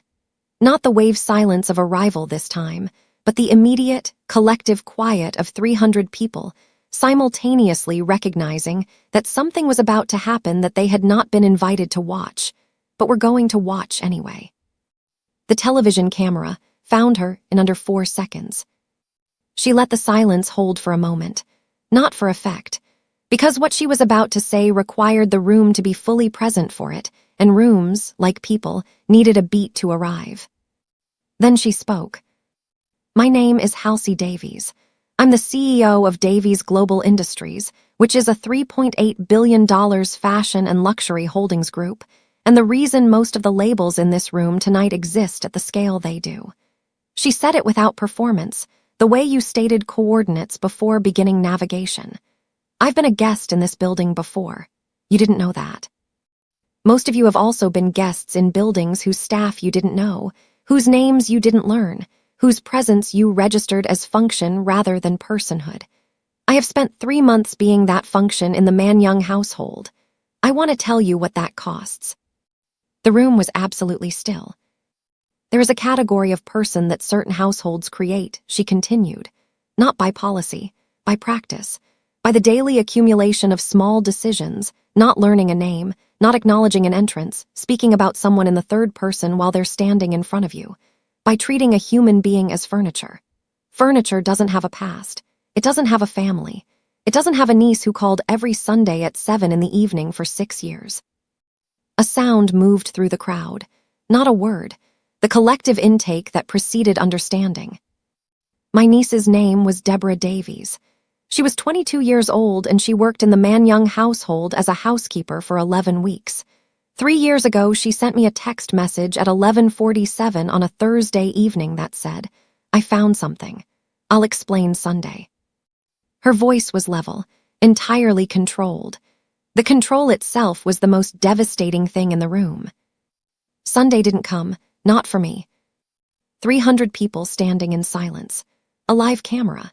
And the woman they thought was a maid is saying her niece's name out loud in a room Karen Man-Young built to protect exactly this secret. Comment where you're watching from people from Cape Town to Calgary are sitting with their hands over their mouths right now. Subscribe and like this video, because what Halsey says next is the thing Karen has spent 3 years and every resource she is trying to prevent. She turned. Karen was standing near the front of the crowd, which had parted around her the way crowds parted around the subject of a public reckoning, not in hostility, but in the instinctive creation of space, the human equivalent of stepping back from something that had become suddenly hot. Her champagne was gone. Her hands were at her sides. Her face had moved through several expressions in the last 4 minutes and had arrived at the one underneath all of them, the one that lived below the socialite construction and the cruelty and the management, raw, cornered fear. "Mrs. Man-Young," Halsey said, "you invited me here tonight. Personally. You suggested I wear something nice and told me it would be entertaining to watch me try to fit in with real people." She paused. "I want to thank you for that. Genuinely. Because without this room, without this camera, without the 300 people you assembled, this conversation would have happened in a lawyer's office. And a lawyer's office doesn't do what this room does." She reached into the small clutch she carried, black, minimal, the one concession to practicality in the evening's architecture, and produced a folded document. Opened it. "This is a copy of a maintenance record from your household. East Annex. Filed 3 years ago. It documents a structural repair to the annex floor, new stone over old, grout sealed, room locked and removed from the functional household map." She looked up. The permit lists load-bearing restoration. The work was completed in 3 days. The crew arrived at night. You signed off on it personally while your husband was in Singapore. A sound from the crowd. Murmuring, urgent, the sound of 300 people cross-referencing what they were hearing against what they knew about the woman standing 6 feet from a microphone. "This is a copy of an employee log from your household. Second document. The log records my niece's departure as voluntary. Citing conduct issues. The entry is dated the morning after she disappeared. It is written in your handwriting, Mrs. Man-Young, not in the head housekeeper's. It was completed before the shift change. Before anyone else in the household had been informed she was gone. She let that sit. You wrote the official account of her departure before you told anyone she had departed." Karen's mouth opened. Nothing came out. And this, Halsey said, producing a third document, is a statement from a member of your household security staff, 15 years of service, currently employed, who was on shift the night my niece disappeared, who was handed a completed incident report by you directly at 22:40 hours, who saw Deborah in the East Corridor 2 hours before that, moving with urgency, carrying a bag, and who was told by her to tell someone she was there. She folded the documents, put them back. He told someone, she said. It took 3 years, but he told someone. The room had a quality now that was different from silence. Silence was the absence of sound. This was the presence of something else, collective witness, the specific weight of 300 people understanding simultaneously that they were inside a moment that had consequences, and that being present for it carried its own responsibility. The television camera had not moved. Phones throughout the room were raised, steady recording. I want to ask you something, Karen. She used the first name with precision, not familiarity, not diminishment, simply the removal of the title that social convention had been allowing Karen to hide behind for 3 years. In front of these people, in front of this camera, in front of the charitable organizations whose names are on tonight's program and whose reputations are currently in the same room as yours, where is my niece? The question landed in the room like a stone in water. Where is Deborah? Karen's voice, when it arrived, was the wrong size for the room. Too small, too pressured, assembled from components that were no longer cooperating. She left. She chose to. She didn't leave. Halsey's voice did not rise. It didn't need to. She was 22 years old, and she found something in your household that frightened her enough that she hid a notebook in a wall cavity and carved her initials into your baseboard and gave her locket to your head housekeeper with instructions to pass it on if anything happened to her. She paused. 22-year-olds who choose to leave don't leave instructions. They leave. A woman in the crowd made a sound, grief-adjacent, the sound of someone recognizing the specific shape of what had been done. My niece wrote in that notebook for 4 months. Halsey's voice shifted by a fraction, not softer, but deeper, the register beneath the executive register, the one that came from somewhere older and less managed. She wrote about this house, about what she observed, about the rooms that were locked and the visitors who came at night and the renovation that didn't match its permit. She was methodical, and she was careful, and she was 22 years old, and she was trying to understand what she had walked into so she could walk back out of it safely. The room was not breathing. She didn't get to walk out. She turned back to the full room then, away from Karen, facing the 300, the camera, the phones, the accumulated attention of an evening that had been designed for something else entirely. I want to say something to every person in this room who has ever employed household staff. The shift was total. Voice, posture, register, from accusation to address, the deliberate broadening of what this moment was required to mean. The people who clean your floors know your house better than you do. They know which rooms you lock and which you don't. They know the smell of a space that's been altered. They know the sound of your household at 2 in the morning. They know your patterns and your contradictions and the distance between who you perform yourself to be and who you actually are when no one you consider important is watching. A pause. They are always watching. They simply learned because their survival in your household required it, not to let you know. She let that hold. My niece was furniture in this house. She was moved around and used and ultimately disposed of, and the machinery that was supposed to find her decided that furniture doesn't go missing, it just gets replaced. Her voice remained controlled. The control was the devastation. I'm here to tell you that she was not furniture. She was a person. She had a name. She called me every Sunday. And I am not leaving this room, I am not leaving this city until I know what happened to her. From somewhere near the eastern wall, a single sound. She looked. Young Man Young had set his glass down on the nearest table. He was looking at Karen with an expression that had no social management in it at all, stripped of every layer the public version of him carried, down to something that was older and simpler and more destructive than any legal consequence the evening might produce. The expression of a man who had accepted a constructed account and was, in this moment, watching the construction come apart in front of 300 witnesses. Karen saw it.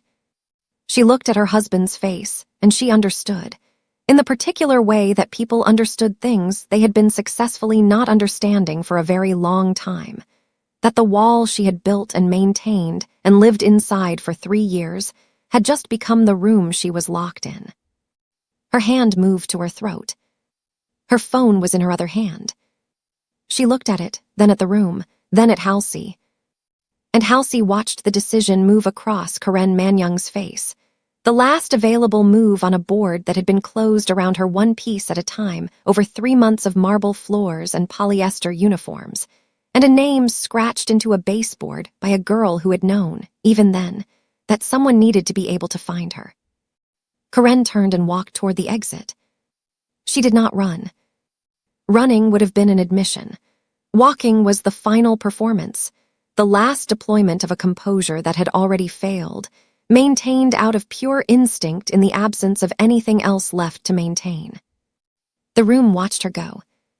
Nobody stopped her. Nobody needed to. The security lead was already at the door. The room took a long time to exhale. Karen's exit had created a particular quality of aftermath, not relief, not resolution, but the suspended state of a space that has witnessed something it hasn't yet fully processed. Conversations restarted in low registers. Phones were lowered slowly, the way people lowered things they'd been holding at tension. The television camera tracked Karen's departure through the main doors and then swung back, uncertain, before the operator made a professional decision and kept it on Halsey. She stood at the base of the dais steps and let the room reassemble itself around the new reality of the evening.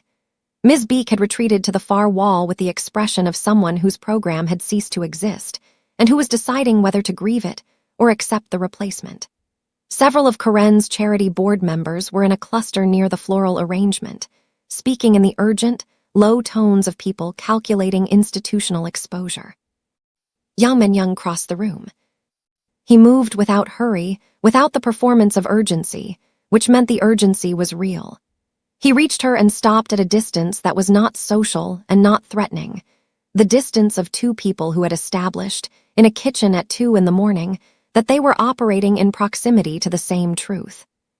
He looked at her for a moment. "The codes," he said. She waited. "The household security system runs on a master architecture that I designed when the building was constructed. Every access event, every deletion command, every override, all of it routes through a central log that exists separately from the operational system." He paused. Karen knew how to delete footage from the operational system. She did not know about the central log. I didn't tell her because I didn't think I'd ever need to use it against her. He produced a folded paper from his inside jacket pocket and held it out. "The log shows every deletion command entered in the 72 hours surrounding your niece's disappearance. The commands, the timestamps, the access codes used to execute them, and the biometric confirmation attached to each one." He held her gaze. Karen's biometric confirmation, not an override, not a staff code, hers. Halsey took the paper. "There are also 2 restoration keys on that page," he said. "They will recover the deleted files from the system's deep archive."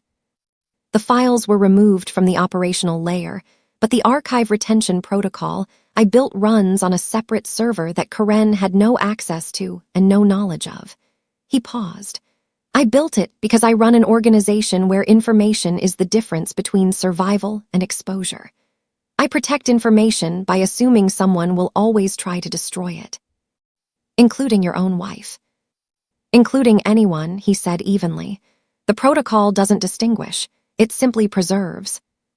She excused herself from the ballroom at 9:47, leaving the security lead stationed near the main entrance with the particular stillness of a man who had positioned himself to ensure that the evening's remaining pieces moved in the correct direction. She took a car back to the mansion, not because the evidence was there, but because the server was. The driver didn't speak. She didn't either. She sat with the folded paper in her hand and the drive from the security lead in the clutch beside her and thought about architecture. The kind you built to protect secrets, and the kind you built to protect the truth, And the fact that in this house, both structures had existed simultaneously for 3 years without the people inside either one knowing about the other. Yang Man-young had built a system to preserve what Karen had tried to destroy. He hadn't known what she was destroying. He'd built the system years before there was anything to destroy. That distinction mattered. She turned it over carefully. It would matter to the lawyers. It would matter to the investigators. It would matter, eventually, to whoever stood in a room and decided what accountability looked like for the various people who had made various decisions in and around the truth of what happened to Deborah. The car moved through Seoul's late-night streets, and she looked at nothing and held the paper and waited for the gate. The mansion was reduced to its skeleton staff at this hour: a night attendant, a security rotation, the building's systems running on their quiet, automated rhythms. She walked through the service entrance in $4 million of silk because there was no longer any reason to use any other door. And the night attendant, a young man who had been in the position for 7 months and who had learned to be unreadable in the presence of household events he didn't understand, looked at her and said nothing and stepped aside. The security lead had given her the server room location in the 3rd week, filed away against a use she hadn't defined yet.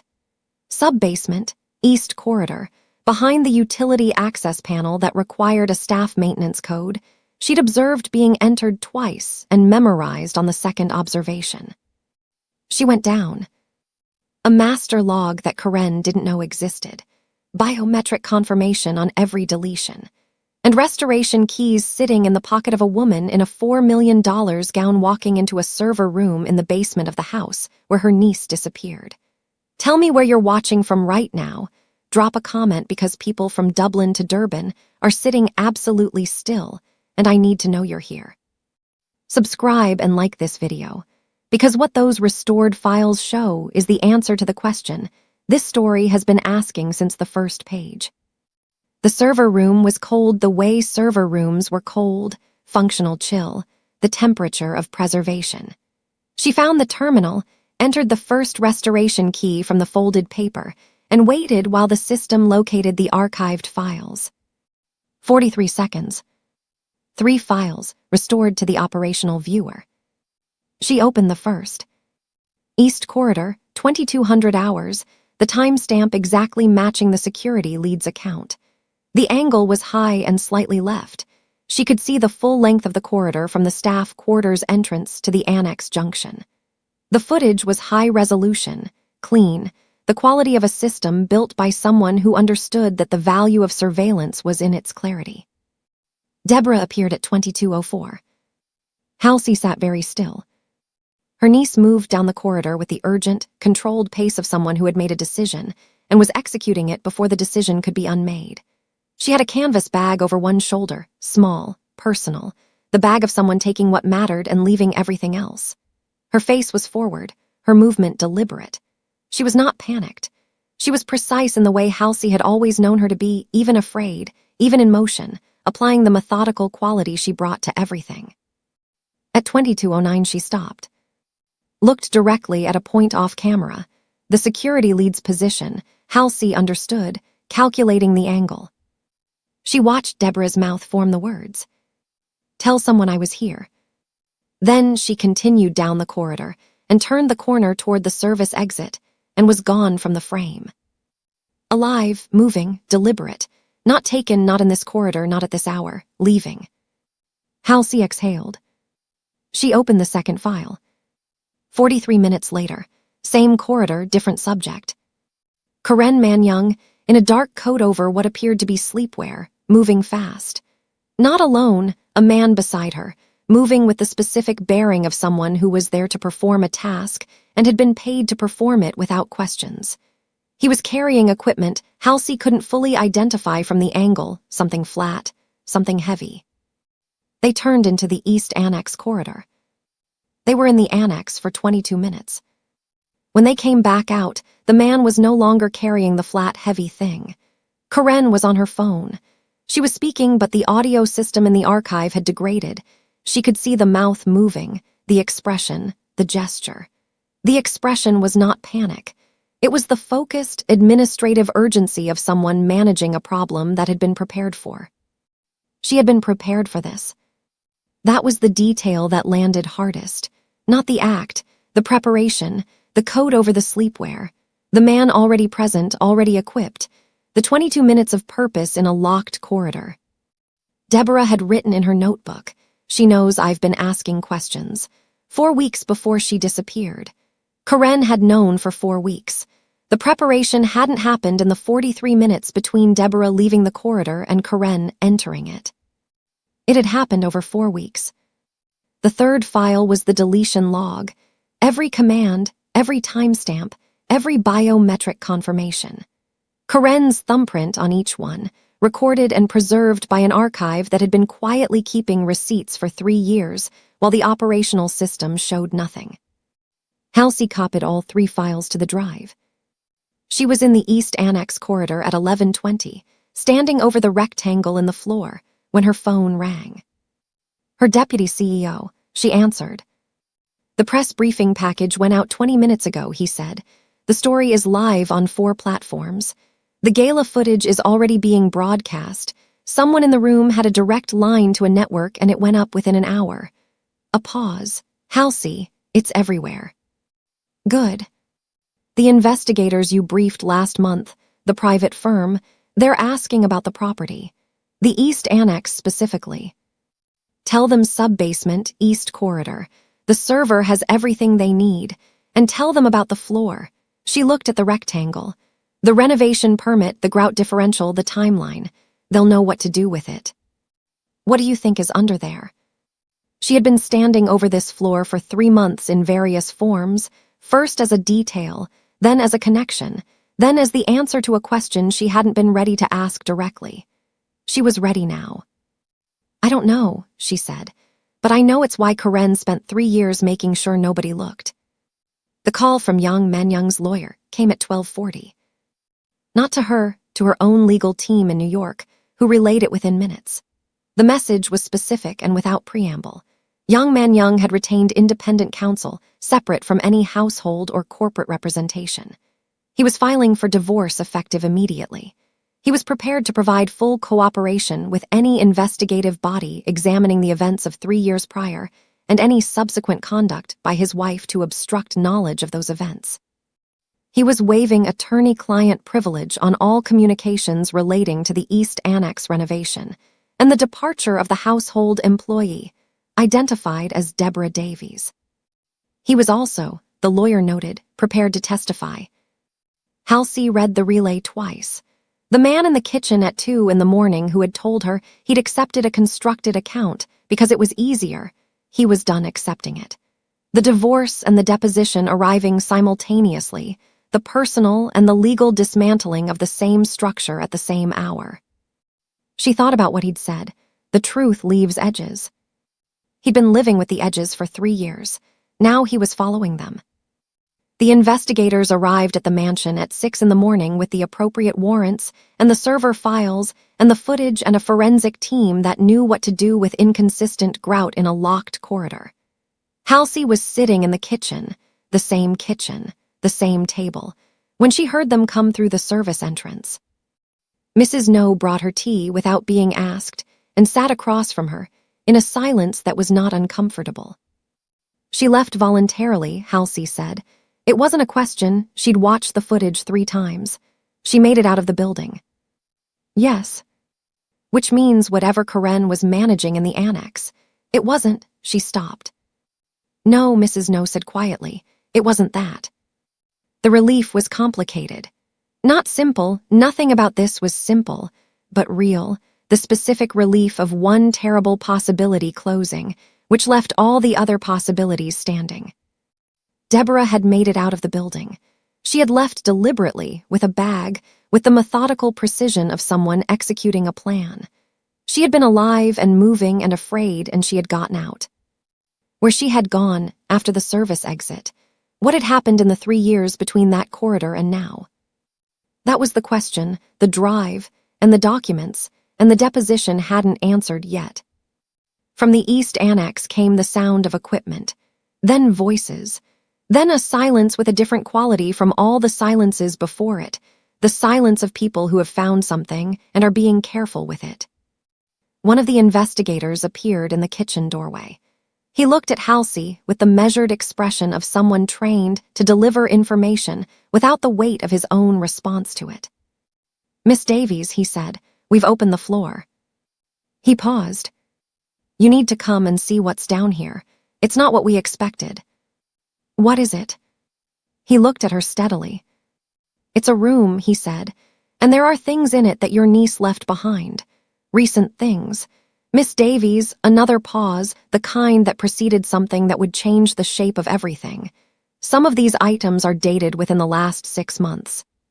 She went down the stairs into the room beneath the East Annex floor and stood very still while the forensic team moved around her with their equipment and their careful, practiced neutrality, and she looked at what 3 years of a locked door had been keeping.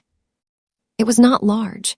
Perhaps 4 meters by 3, carved from the original basement structure of the mansion and sealed above with the renovation that had taken a crew 3 nights to complete. The air had the quality of a preserved space, not stale exactly, but held, the atmosphere of somewhere that had been breathing on its own for a long time without anyone to breathe with it. The walls had been used. Not decorated, used.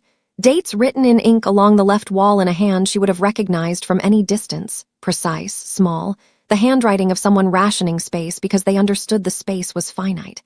A timeline running from 3 years ago to a point approximately 8 months prior, then a gap, then resuming 4 months ago in slightly different ink. The same hand, the same precision, continuing. On the right wall, names, 8 of them, written in a column with dates beside each one. Staff members, she understood, cross-referencing against the knowledge she'd built over 3 months. All of them had left the Manyoung household within 6 months of Deborah's disappearance. All of them had been cataloged in Halsey's own research as voluntary departures. Deborah had been tracking them. From inside this room, from somewhere with access to information about the household's staffing history, she had been building the same case Halsey had been building from the outside. And then, on the floor near the far wall, in a waterproof sleeve identical to the one that had held the notebook in the staff bathroom, because Deborah had always been methodical, had always prepared for retrieval, had always understood that evidence needed to survive its keeper. A sealed envelope. Halsey's name on the front. Her full name, not the application name, not the housekeeping identity. Halsey Adiz Davies. The name their grandmother had used. The name nobody else alive still used for her. She crossed the room and picked it up. The investigator gave her space. She sat on the bottom step of the access staircase in $4 million of silk that had been everywhere tonight, and opened the envelope with the careful hands of someone who understood that what was inside had been waiting for the right moment, and she was not going to rush the moment now that it had arrived. 2 pages, dense, Deborah's handwriting. If you're reading this, you found the room, which means you found the notebook, which means you did exactly what I knew you would do when I disappeared. I know you, Halsey. You would have taken the house apart stone by stone. I'm sorry it took this long. I'm sorry for all of it, but I need you to understand that I left. I got out. What happened after is complicated, and I'll explain everything when I see you. And I will see you. Because I've been making sure of that since the moment I understood what I'd walked into. She read the next section twice. Deborah had made it out of the service exit. She'd gone immediately to a transit hub, then to a contact she'd established through the staff network. Someone who had left the Manyoung household 18 months before her, and who had spent that time building what Deborah called in the letter the underground, which was the informal network of household staff from various Seoul households who had witnessed things they couldn't report through official channels, and who had developed, out of collective necessity, their own systems of documentation and mutual protection. She had been living inside that network. Moving, working, building evidence from the outside the same way Halsey had been building it from the inside, neither of them knowing the other was working toward the same point from opposite directions. The items in this room are copies, the letter said. Everything that matters exists in 3 separate locations that Karen will never find. I stopped coming here 8 months ago because the network moved and it wasn't safe anymore. I left the envelope because I was coming back, and if I couldn't come back, I needed you to have it. The last paragraph. I don't know when you'll read this. I don't know what tonight was or what it cost you. But I know the Cartier diamonds are with you because you would have worn them for this, and I know you would have worn the purple piece because you told me about it 2 years ago, and I know you've been saving it for something. I hope it was worth saving. I hope the room went quiet. Tell them my name, Halsey. Tell them all of it. And then build something so this never happens to anyone who comes after me. I love you. I'm coming home. She sat on the step for a long time. The forensic team moved around her with the professional consideration of people who had learned to give grief its geometry. The investigator stood at the top of the stairs and said nothing. Mrs. No, who had followed her down without asking permission, sat 2 steps above her and said nothing either, which was exactly correct. Outside, somewhere above and through several layers of stone, Seoul was beginning its morning. A room beneath a locked floor, a letter with her full name on it, and the woman who spent 3 years being treated as invisible left evidence so precise, so methodical, so completely herself that the sister she'd been separated from could follow it home. Comment where you're watching from right now. Drop something in the comments because this moment deserves to be witnessed collectively. Subscribe and like this video, because what comes next is not the end. It's the beginning of what Deborah asked for. Deborah came home on a Tuesday. 14 days after the gala, 11 days after Karen Manyang was taken into custody on charges that the prosecutor's office described in a statement as extensive.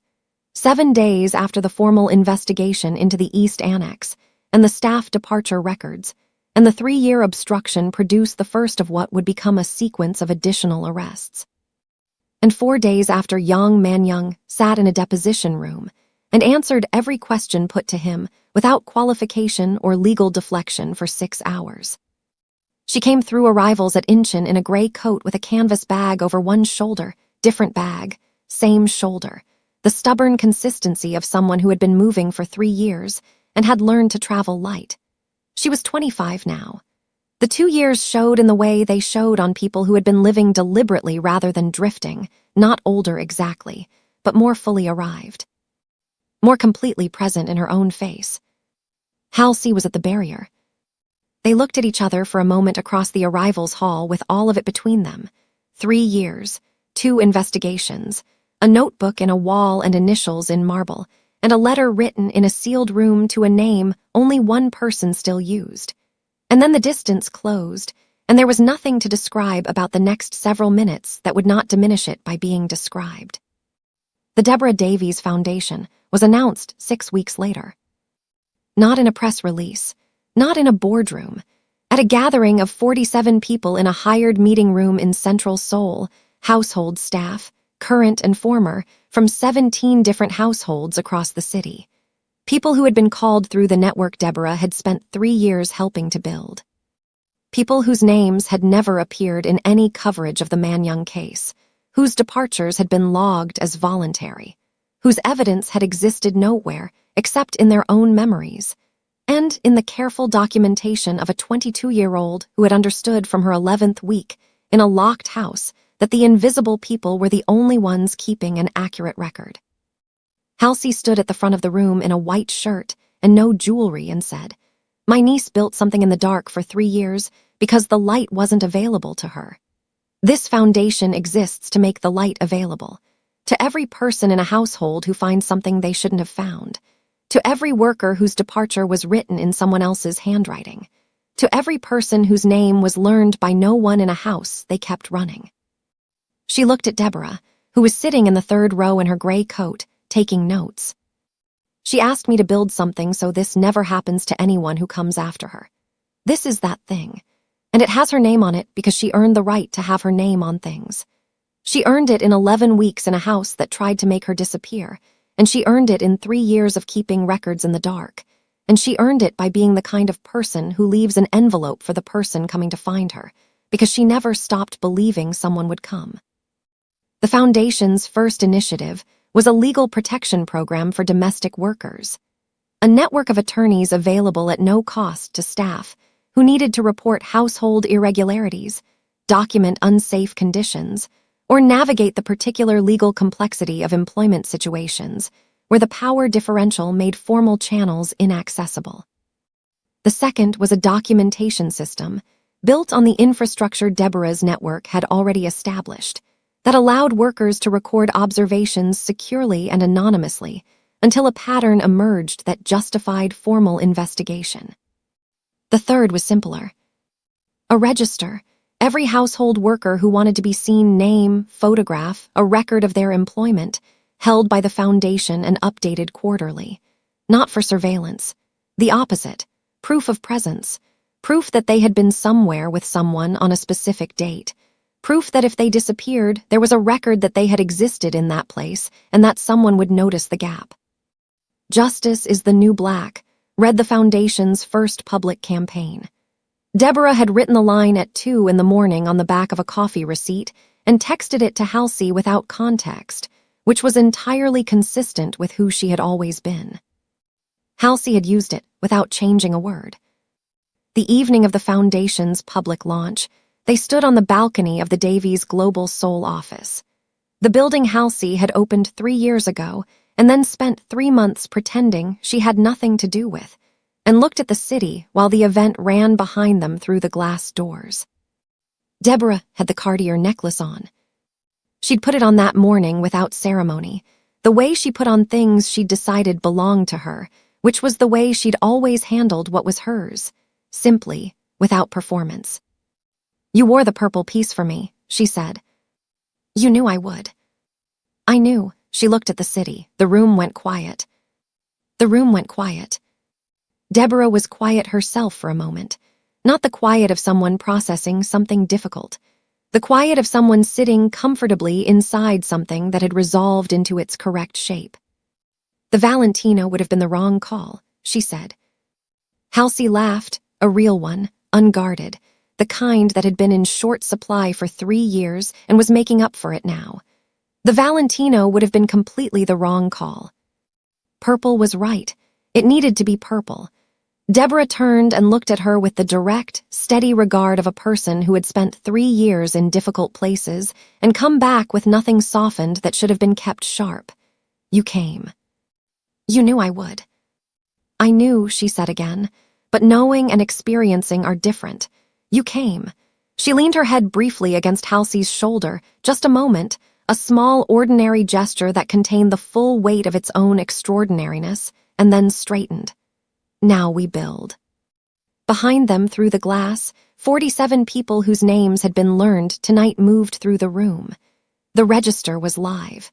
The legal program was operational. The documentation network was running on infrastructure that Deborah had spent 3 years building in the dark, and that was now, for the first time, in the light. The city below held its noise and its movement, and its 10,000 households, where 10,000 people were invisible inside other people's walls, keeping records that nobody was reading, leaving traces that nobody was following. "Not anymore." "Now we build," Halsey said.